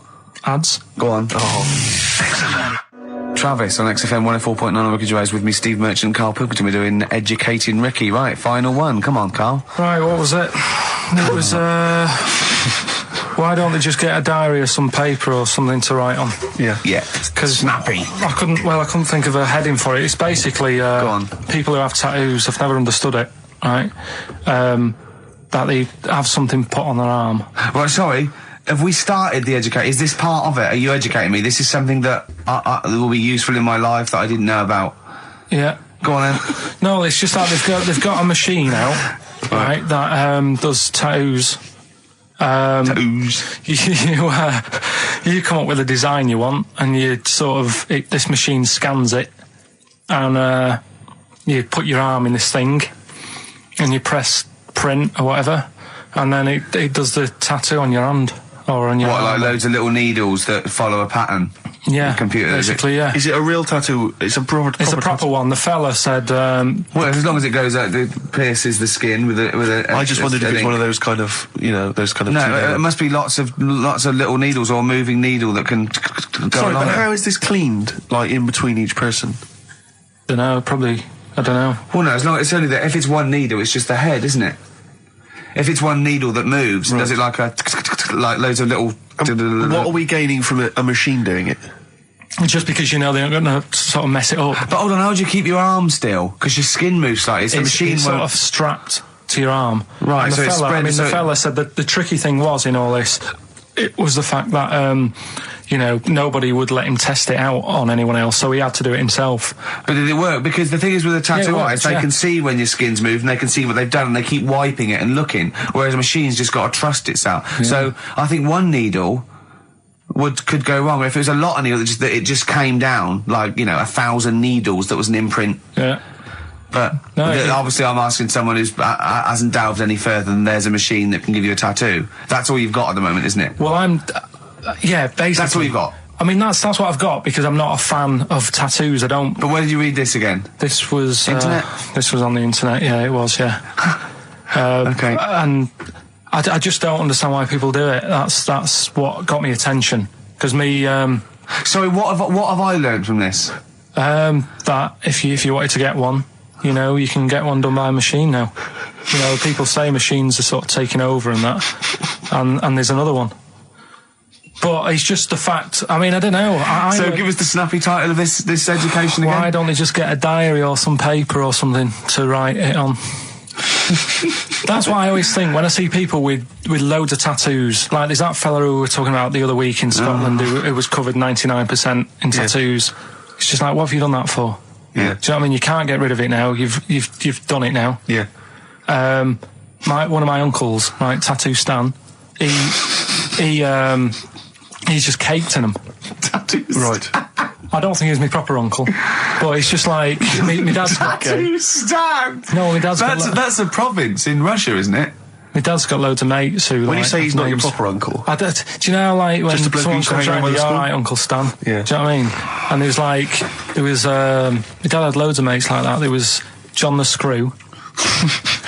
right? So he either works in a prison or he likes to have sex. Cabbie. Cab driver. Okay. There was Jimmy the Hat. I don't know what he Jimmy did. the Hat. Yeah. And, did he wear a hat? No. No. There was Fred the Veg. You sure he wasn't a relative? Sorry. Fred the Veg used to get us like big bags of potatoes and that. Fred Veg, okay. And there was Tattoo Stan. Right. And he was just caked in them. And I used to always look at him thinking, why have you done that? I must have only been like, 6 I or suppose 7. if you're born with a name like Tattoo Stan, Exactly. you're destined, aren't you, were really? they like a 1950s gang? I'm worried about... I'm worried Who were about... doing a bank job? What was his name? The Hat? What was his name? Jimmy the Hat. I'm worried about Jimmy the Hat. Yeah. Not having a hat. I don't understand Are it. you sure he didn't have a hat? Not when I met him. Did he ever wear a hat? I didn't see him that much. Do you think it was a joke, like, when your mate's sort of like, 8 foot and huge, you call him Little John or Tiny? Do you think... Well, the fact that he never wore Yeah, a they hat. went, hold on, I've noticed something about Jim. Go on. No hat. And I go, oh, true, let's call him Jim the Hat. Jimmy the Hat, yeah. But my Uncle Stan, he had like loads of them. He did them himself. Oh dear. And it was always that thing. God. What was it things like? He had like the cross. cut here, Cut one here, on made the in neck. Britain. And if you're going to do them yourself, I'd say at least make sure you're sort of a good drawer. Yeah. And don't do it in a mirror so it comes out backwards. Well, that was the other thing. But like, I remember he did. Names are all right. He had like all his kids' names down his arm. And, what are they called? Yeah. Oh, God, it's Tattoo Stan Jr. Yeah. And Paul shits the bed. I'm trying to. Oh, Wabbai Kate. yeah. But he had. Frankie never amounts to anything. Oh, God. So he had like. Johnny, I don't think he's mine. So he did all this. I don't even know why I'm telling you about tattoos. No, nor do I, Carl. Hey, to be honest, Carl. So. Yeah. Okay. Any other nicknames your friends of your family had? What was your nickname, Carl? Just Pilky, really. Because for a minute I thought Carl the Veg would have made a lot of sense. Yeah, Carl the Veg. And why has your dad got a little tattoo, Dopey Twat, on his arm? Right, we'll do the answers to Rockbusters next, yeah? Brilliant. Can I just interrupt you guys, because we've just had an email here. I hate to query you, Carl, and your educating Ricky section, because I know you put a lot... Don't read this, let me just read it for you. Just had an email here from Olivia, and this has also been corroborated by someone else, I forget who it was. She just tuned in, and she just heard you explaining the expression, letting the cat out of the bag. Sure. It's all to do with cats that were put in bags by dodgy butchers, possibly the 17th century, we're not too sure. Anyway, she claims... Well, let me see, she says she uses both the words twaddle and crap. In relation to your definition. She says letting the cat out of the bag is an old shipping expression from when sailors used to get flogged for their misdemeanours. The cat letting the is cat, the cat of of course nine it tails, Of course which it is a kind of whip thing that they used to keep hanging in a bag below deck. If it was discovered that a sailor had done something wrong, the cat would be let out of the bag and he'd get a whipping. Hence, don't let the cat out of the bag, meaning to cover something up which is She's talking nonsense, No, right? she's not. That's she the is, truth. That's because the one I read about that was there's not enough room in here to swing a cat, right? And that was people who worked on a boat. Yeah, well, that's the same Well, that's fine. They can have two expressions for the They're not same going to thing. keep going on about people working on a boat to get loads of sailors. You can't have two phrases about the same thing. These sailors have got nothing to do with their time. Think how many just coming up with stuff. Think how many metaphors have birds in them, and it's ridiculous. Why can't you can have as many sounds as you like about anything, Carl. Yeah, There's not a rule. whatever. They don't go, we've made one up about the cat of nine tails. Well, cheers for that, Oliver. Olivia. Yeah. Don't see your email coming up with the Rockbusters answers, so You better give us the answers let's again. give them out. The first one was Kings of Leon. California Waiting on XFM 104.9. Do you know what, Steve? We get emails and, we got our posters up around this show and people enjoy it. But I don't think we get the credit we deserve for picking the music. It's true. Because we're totally unplaylisted, and I don't know if people know about this, that mine and Steve's sort of first passion before comedy is probably music. We're really, we love playing each other sort of records and that. And maybe when we come back, we should do a show where there is no pressure to, like Carl doesn't press the buttons for us, pre-record it, where we just swap each other's sort of ideas for music. It'd be like the Ricky Gervais compilation tape. Well, sort of like, we're not talking John Peel, where we're trying to find obscure Belgian jungle and do demos. Everything from, Kings of Leon, Lou Reed, maybe a bit of 80s stuff that people have forgotten about. Beautiful songs. So what do you think? I'd love to do that, Rick. I mean, genuinely, there's nothing more exciting to me than introducing to someone a song which they then go on and they love and they listen. Maybe they buy the album. But that's something to think about, maybe for later. Yeah. Well, it's like you say, the pressure to kind of come up with some, high caliber chat between each record. It takes a toll. But and that's it's a passion of ours, and we'd love to. But now it's Rockbusters. Bad Time from the Jayhawks on XFM 104.9. Steve Merchant, Ricky Gervais, Karl. We're having a good time. We are indeed. All right, Karl, what you got lined up for us now? Right, well, you've got a choice. Nearly Dead. You can have a bit of educating. Yeah, let's have educating. Come on. Educating, Ricky. Can we just clarify what this is? I think a lot of new listeners perhaps aren't familiar with this. It's when Karl looks on the internet and finds a weird story about, the double knob fun, and tells me about it. And it's usually not true. Okay. If it is true, I know it already. Go on then, Karl.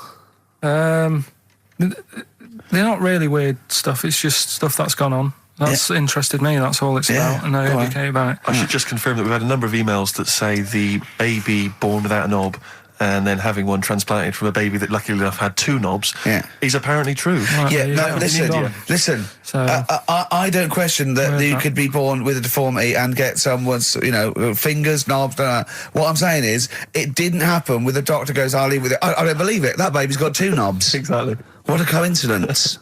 I bet that little bit of information isn't in there, is it? Sure. That he went out the door, I'm going to get a coffee, came back, bloody hell, hold on, here's an extra knob, I found an extra knob.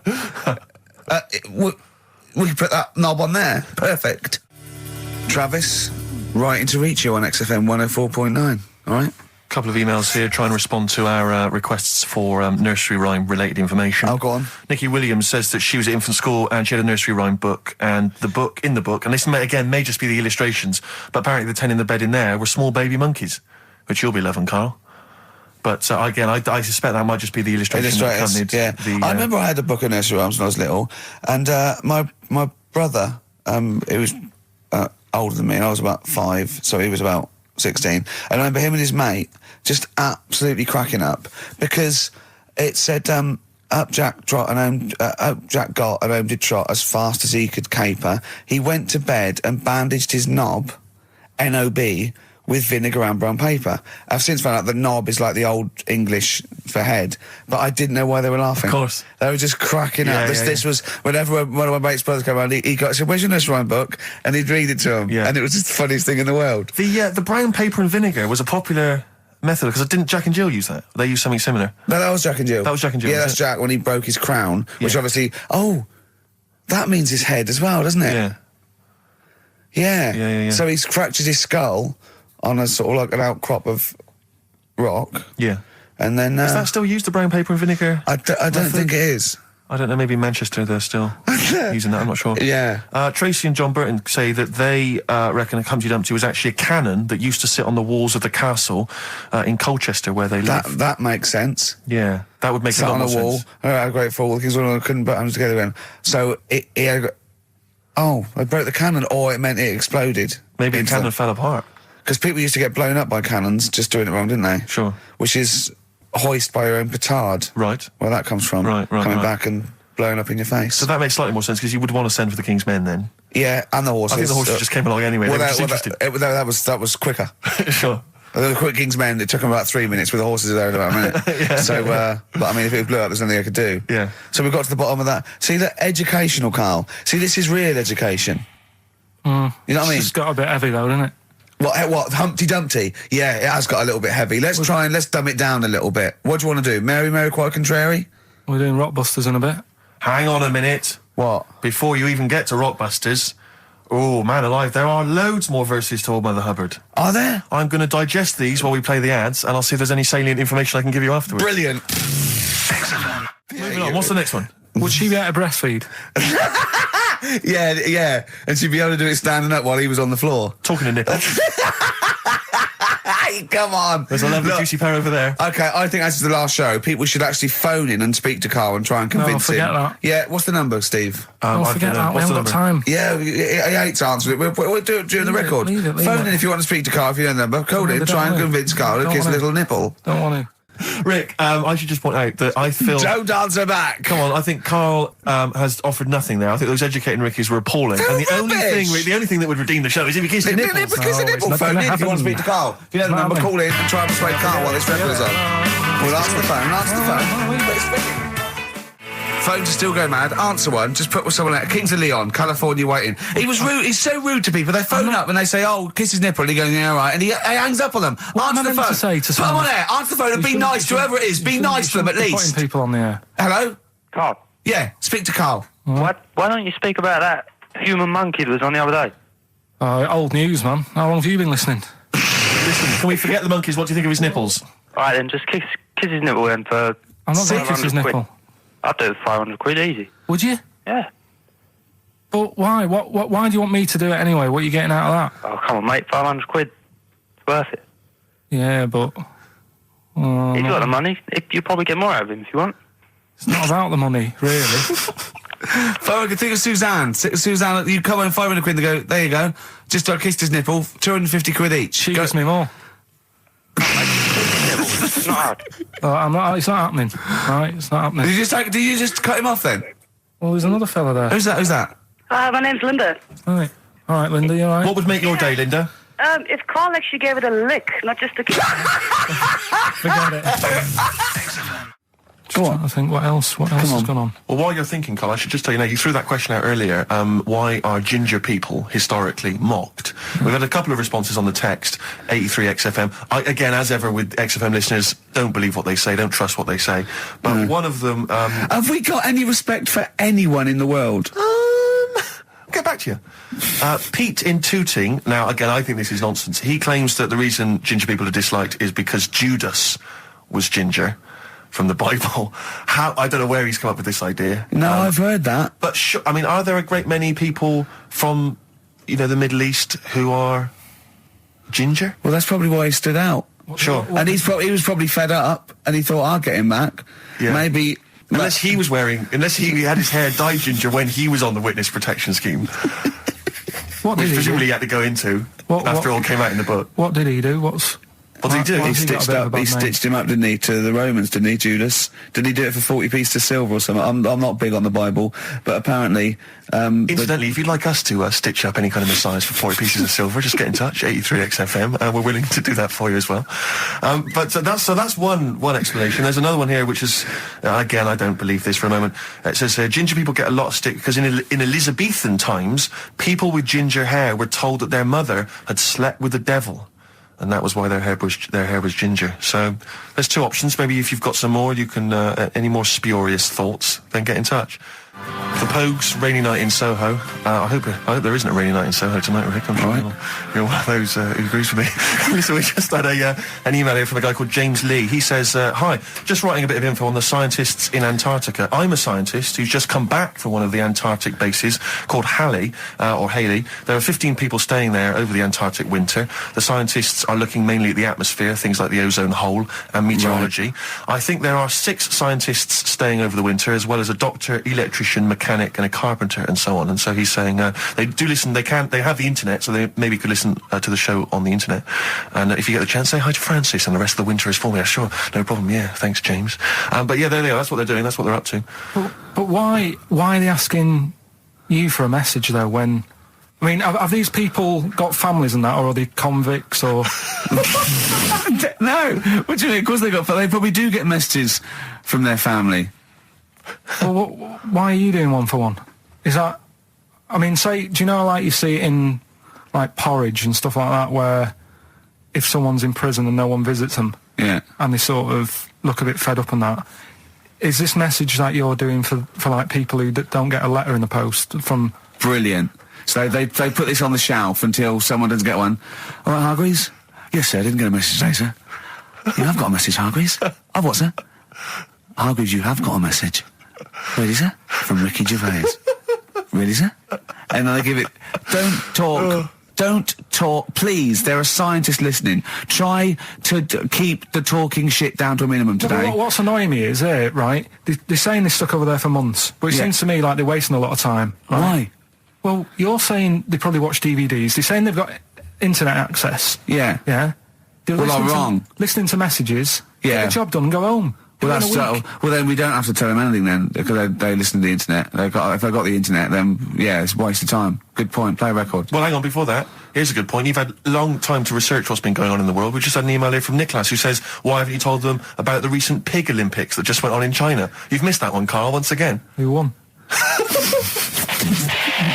XFM. Anthony and the Johnsons. Isn't that beautiful? Interesting. Hope There's Someone on XFM 104.9.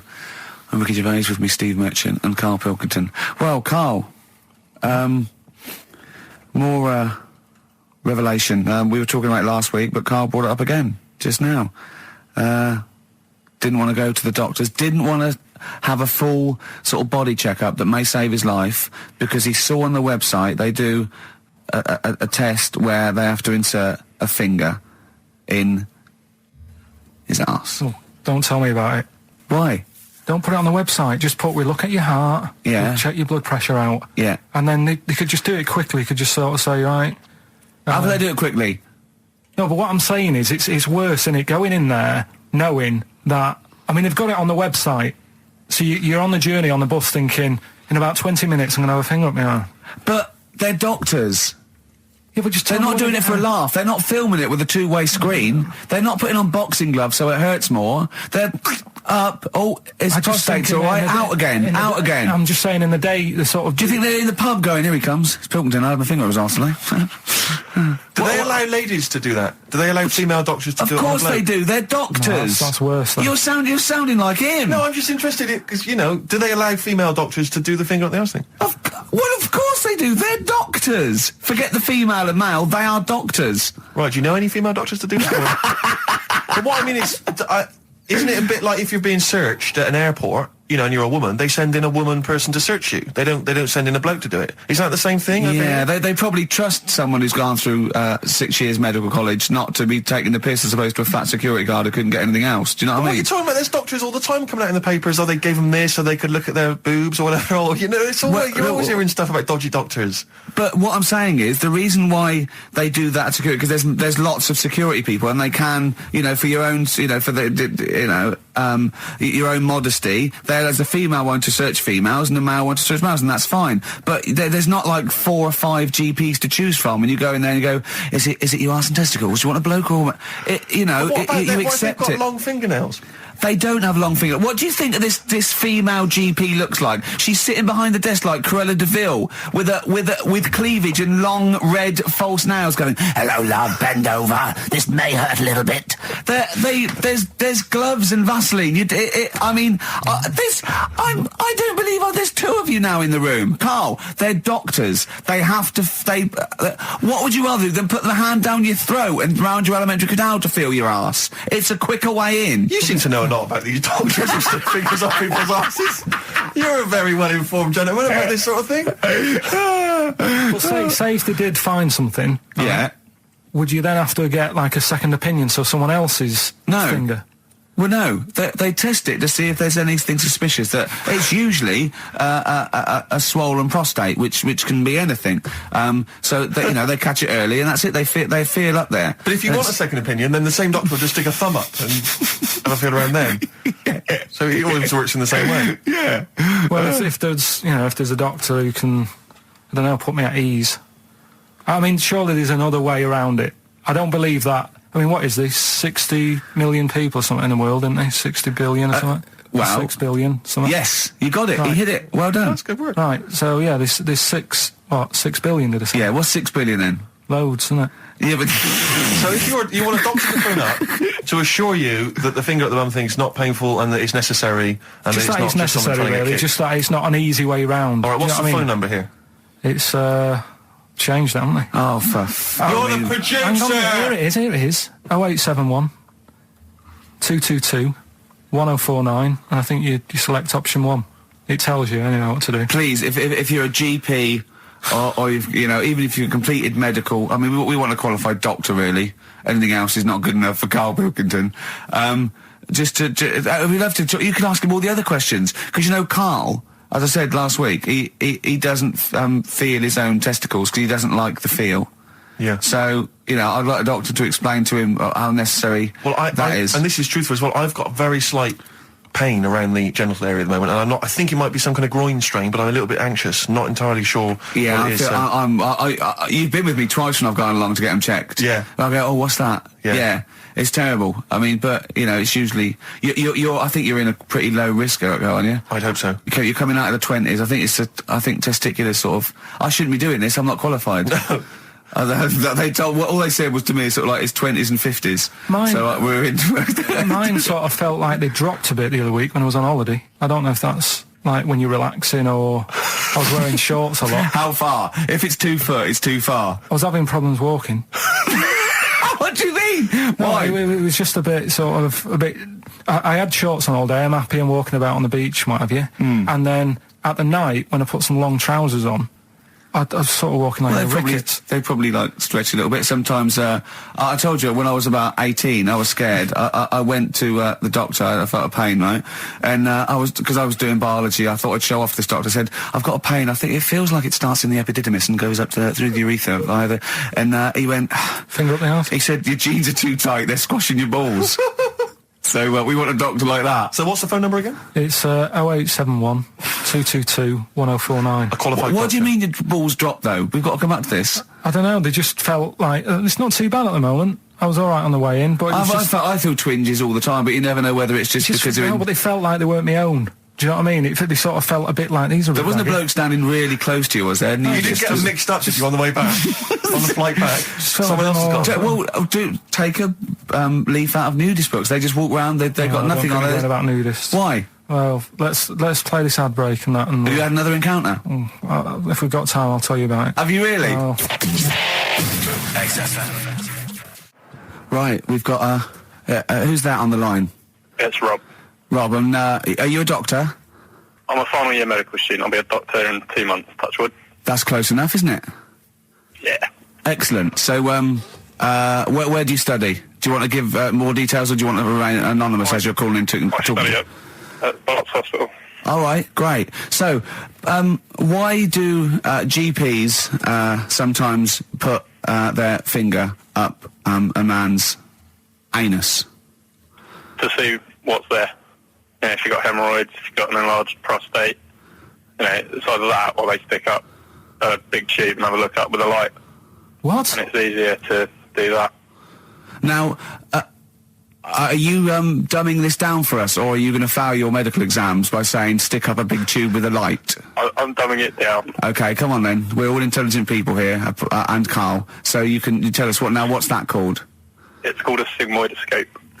Right. Nice. That was a clever test, wasn't it, Rick? 12 inch long. Yeah.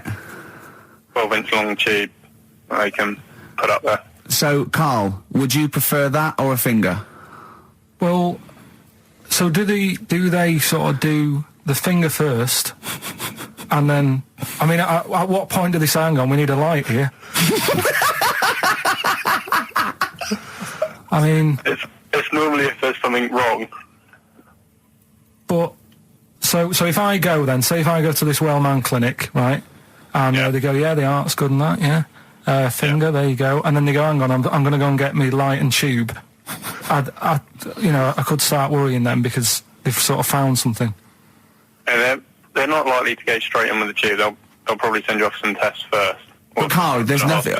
But you go to these places to put your mind at rest and to know where you are with your health. I mean, it's not that you go along. That's what most people worry about. They think that because I'll go along and they'll find something. Well, one, that's illogical. It doesn't heighten the fact they'll find something because you go along. And two, if they do find something, it's a good job you went along. I mean, I'm a hypocrite because I don't go to the doctor, but you know, I've had that done. You should be concerned if when they shine the little light in your ear, it comes out the other side of your ear. No, the other ear comes right out the other side. That's when you should be worried. But Rob, right, you said then, if they find something, they send me off for some tests. Why can't I just have the test without that and cut out the middleman?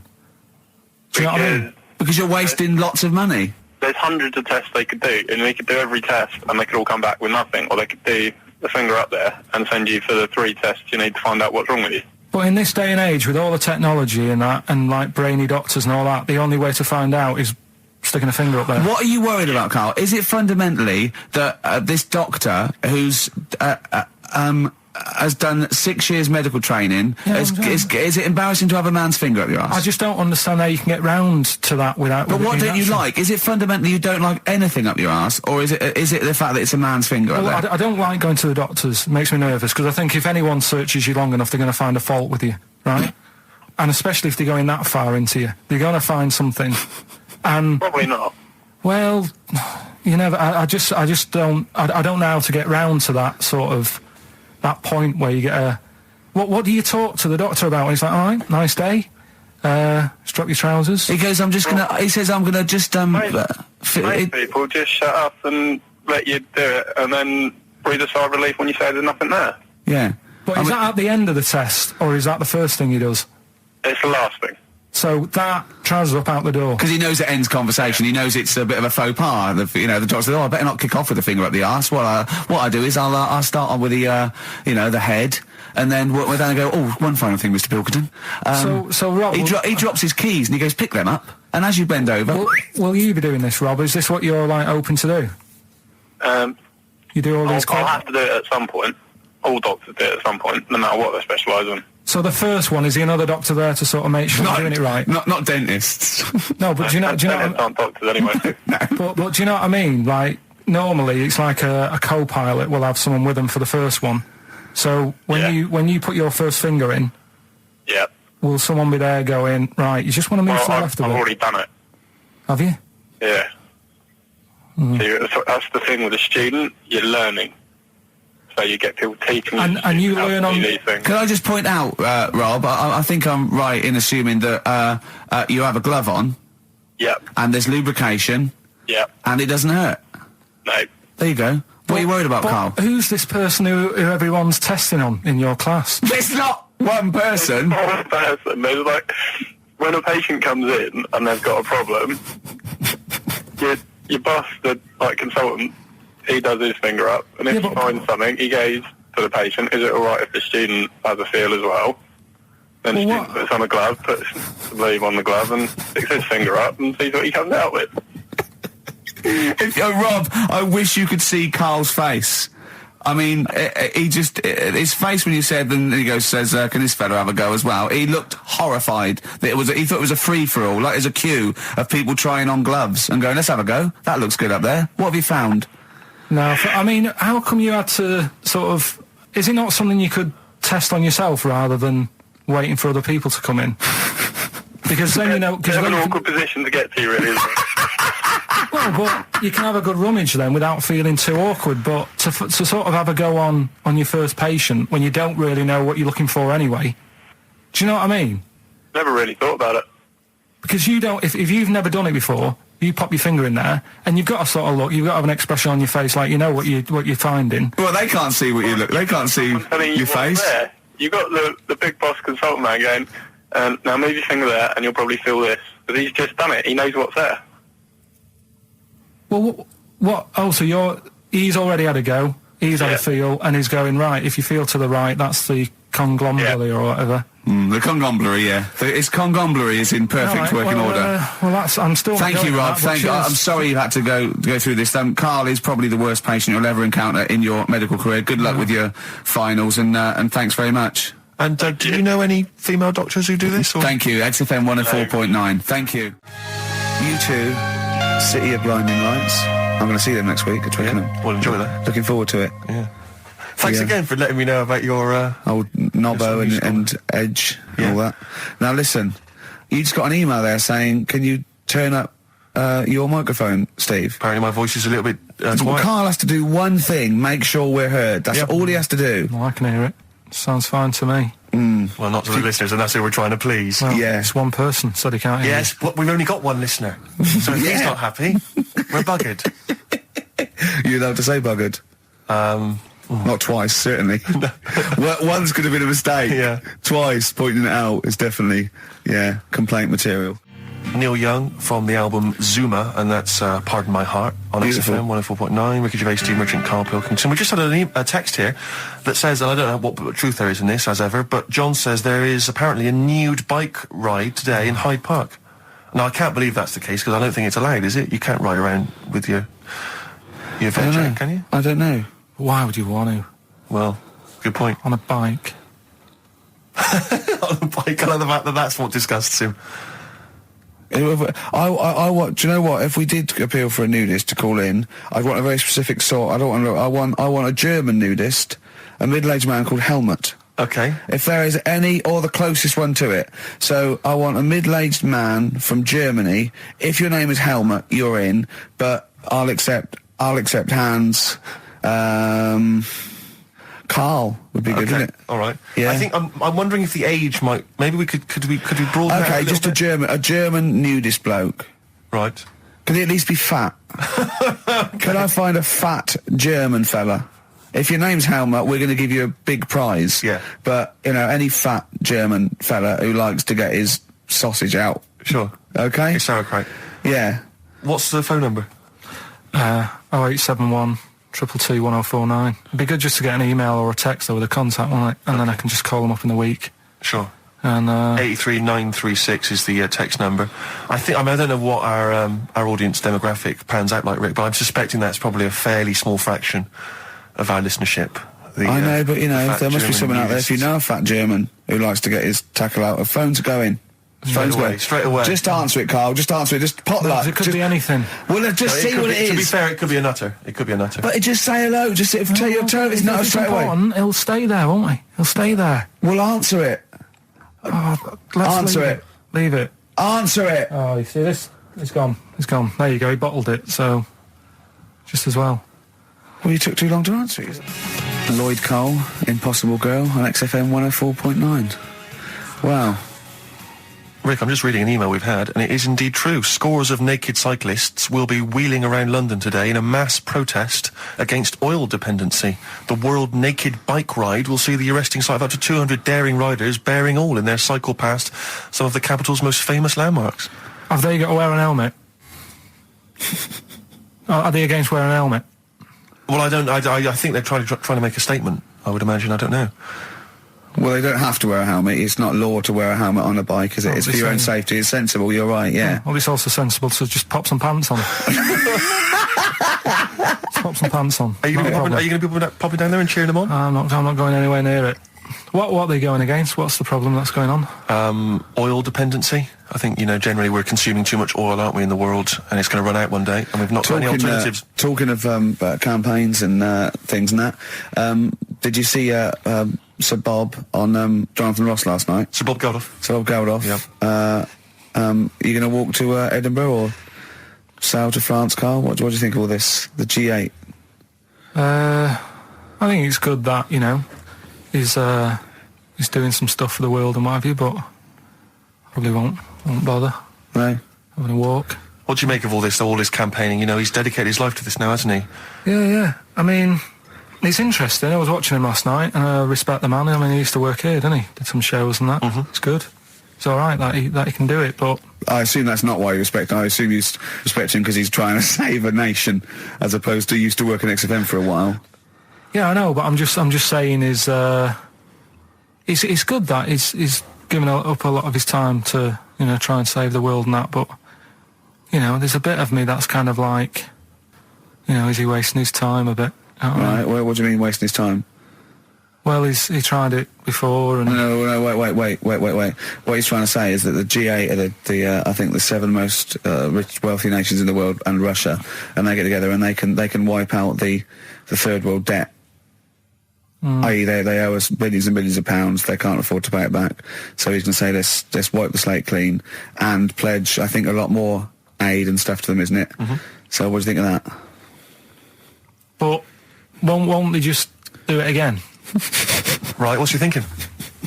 No, I just mean... I knew I had a little diamond in the rough here. I mean, obviously, I admit, I brought this up because I really wanted to know what Karl thought of it. Sure. Yeah, I had ulterior motives. It wasn't just for awareness, for the very worthy cause. It was because I know... Look at him looking at me. Look at him, he looks at me like a cat.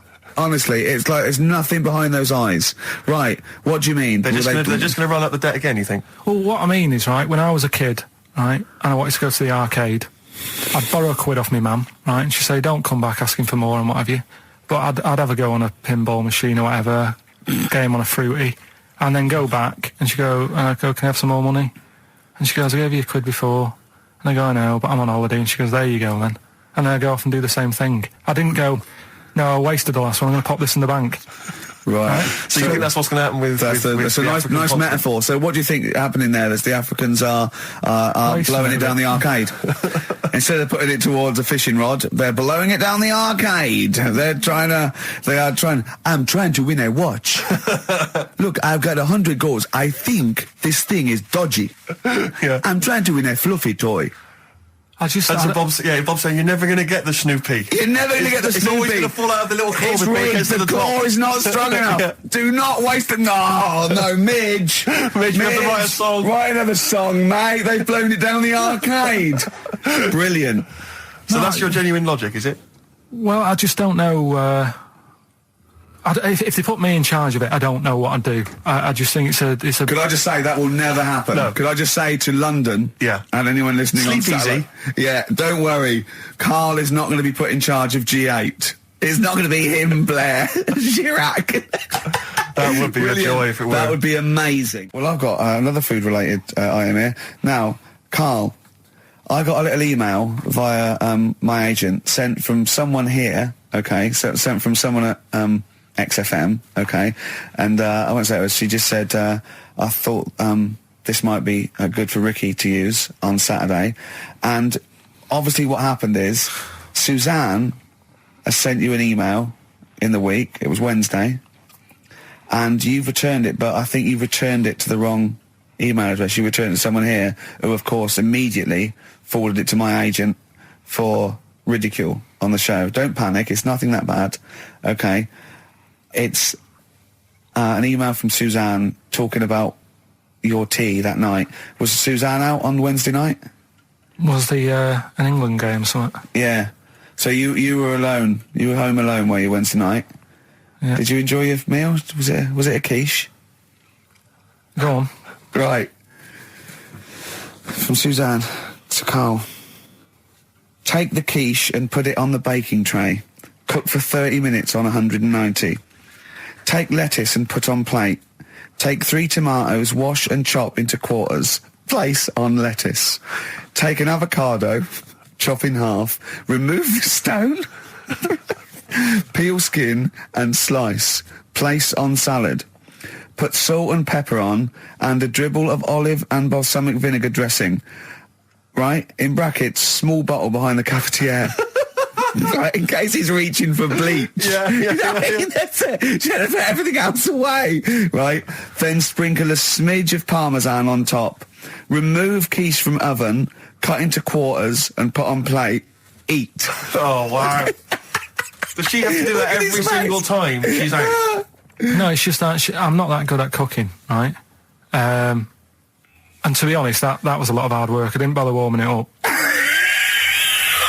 And I did without the avocado. Why? Too much messing about. He didn't even do that with instructions. It was too much. But yeah, I'm not that good at cooking. And Did you genuinely... That's not cooking, though, is it, Karl? That's heating slicing. up a quiche. That's cooking it is making the quiche. Yeah, but I'm just can't. Could you have figured that out if she hadn't left that note for you? Why did she have to tell you what the olive oil and balsamic vinegar was? Because I've put sort of cooking oil on my food once, and I said, oh, it's a bit. It's ever since, right? Years ago. I'm gonna die. Years ago, leaving Mr. Magoo at home. It was ever since I put sausages in the toaster that. What do you mean? I nearly set the flat on fire. Because, do you know, like, when you're grilling food in a pan and all that? Yeah.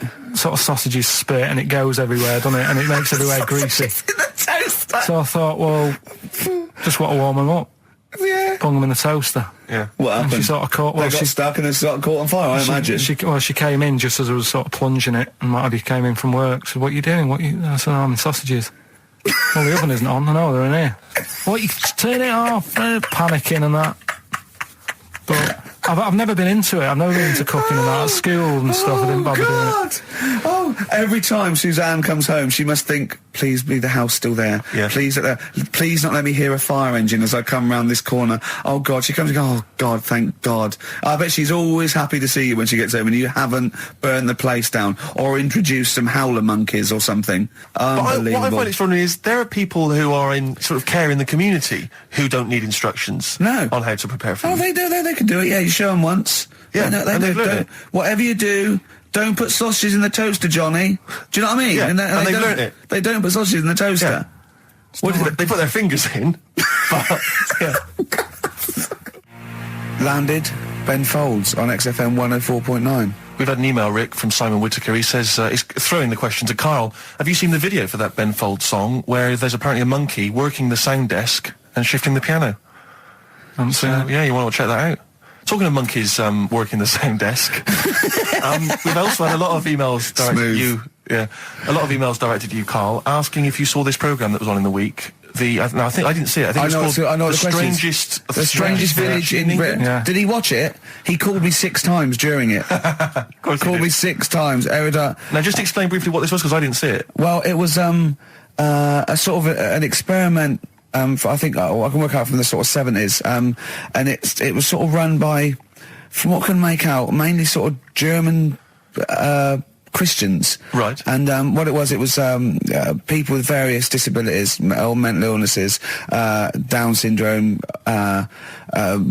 autism, bewildered, and they were living normally in the community. And there was 300 people in the village. Half had some sort of problem, mental problem or disability, and the other half were sort of carers.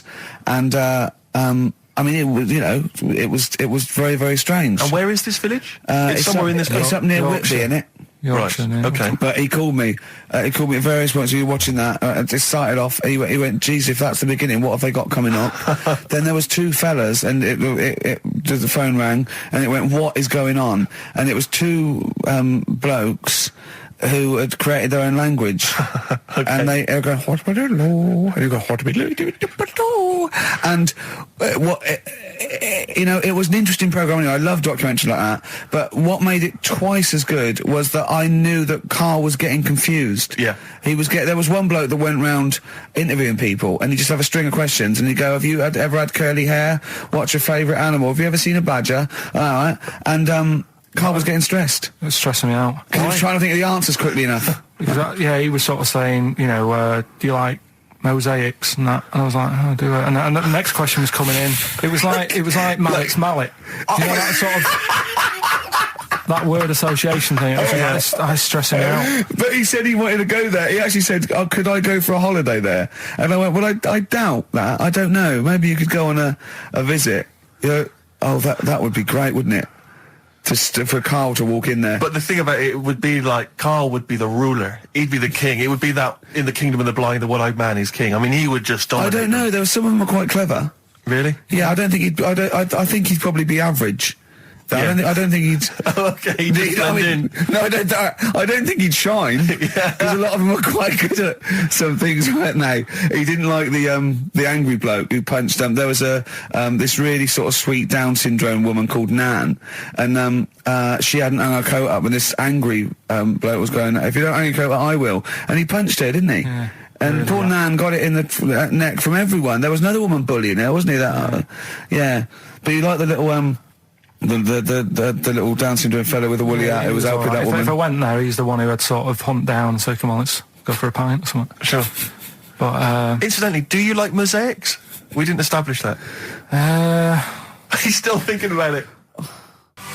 David Bowie, Watch That Man on XFM 104.9. Now, coming up, Steve, and listeners, so, I'm talking to them mainly. I'm not really, I'm talking to you and Carl, really. Yeah. But, coming up, an old feature, Knob News. Oh, Knob News, the welcome return of Knob News. Yeah, and Monkey News is still there, isn't it? Yeah. Just briefly, you don't think you really gave that competition justice, did you, not handing out the email? No, let's just quickly whiz through the questions again. Yeah. John's texted in, by the way. He says, I never get any of the Rockbusters clues. Is this a good or a bad thing? Definitely a good thing. Definitely a good Definitely a good thing. Yeah. Yeah. Did you have to have that thing done where they say, what side do you wear your member? What side you dress. They don't say what side you wear your member. That would hardly be a euphemism, would it? So they say what side you dress, sir. It means what side your little poke, your little John Thomas leans, doesn't it, on rest, usually to the left, isn't it? Your little left testicles. If I said to you now, what side do you wear it on? Do you know? It would be left. It would be the left. That's what I mean. If standing there, right, with nothing restricting it or holding it in or holding it up, right, it sort of leans. Your one ball is sort of like slightly back and lower, isn't it? And your little John Thomas rests there, so it's left. And the reason they ask it is so they don't put the tape measure up on the left and squash your willy or touch your willy. So it's nothing to do with like, well, you'll need a bit more room of sort of more material on that side, or. Well, no, I don't think they compensate. It's just when they put when they stick that up into your groin, they don't want to come in contact with your little. The thing is, I don't know what side I wear stuff on. I just sort of pull my pants up and wherever it wants to go that day. But maybe it's not big enough to sort of make any, real decision. But like now, I'm sat here right with my jeans on. I don't know where I am. Well, that's clear from hearing you talk. No, but what I mean is, if a fella said to me, "What side are you? What side's your member on?" Member. What is this the use of the word member suddenly? I'd go. Well, it's not. It's usually not appropriate. And also, I imagine in the old days they had big baggy pants that used to sort of like hang down. And now, like with those stretchy boxers and briefs, it's sort of held up in a nice neat little parcel, isn't it? So it's probably not appropriate. It doesn't come in contact with your little snake. So, Did you ever? What have you ever heard that? Are you telling me a tailor has asked you that and you went, "What do you mean, mate?" No, I've never. I've not really had one made to measure. I had one made when I was a kid, but since then I've sort of bought a suit off the hook. But when you were saying about buying a suit, I know that question sort of crops up, and I don't know what the answer is. It just annoys me the way I don't know. There's no surprises anymore. Do you know what I mean? People know. What do you mean? He's going to go, right, I'm going to measure you now. Which side shall I measure? Go, well, pot luck, go on, have a look. Right, there you go. Oh, you got it. You checked me out. What do you mean there's no surprises anymore? What are you talking about? Everything you say is a surprise. Everything you say. Every opinion you have is a surprise to me. What I mean is, why aren't people just happy just to go, well, depends, doesn't it? I'll just pull the pants up wherever it wants to go. I'm happy. What do you mean? Why is this such a big issue? But Carl, when they ask you this question, they're not making a note of it somewhere. It's not statistical research to find out what the kind of common leaning is. It's a question so he doesn't touch it when he's using his tape measure. Just be careful. But he is being careful by asking the question. But what's wrong with him touching it anyway? If he's, it's only like a slight. Fair enough. But if he just sort of, knocks it a little bit, you can just go. Do that again? To me, it's the same as the prostate thing. It's just happening all over again. But the doctor doesn't go, oh, what side's your arse on, sir?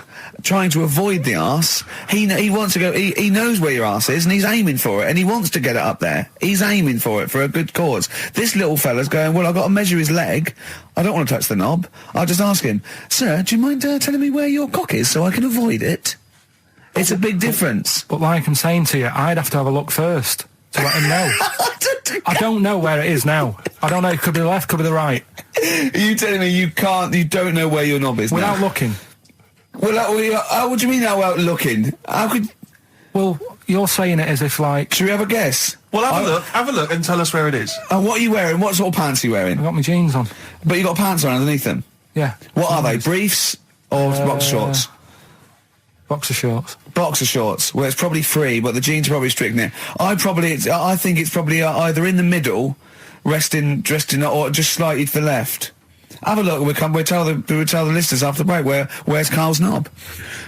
It's a good competition. Oh, brilliant! We've got to send this to the Sony Awards people. XFM.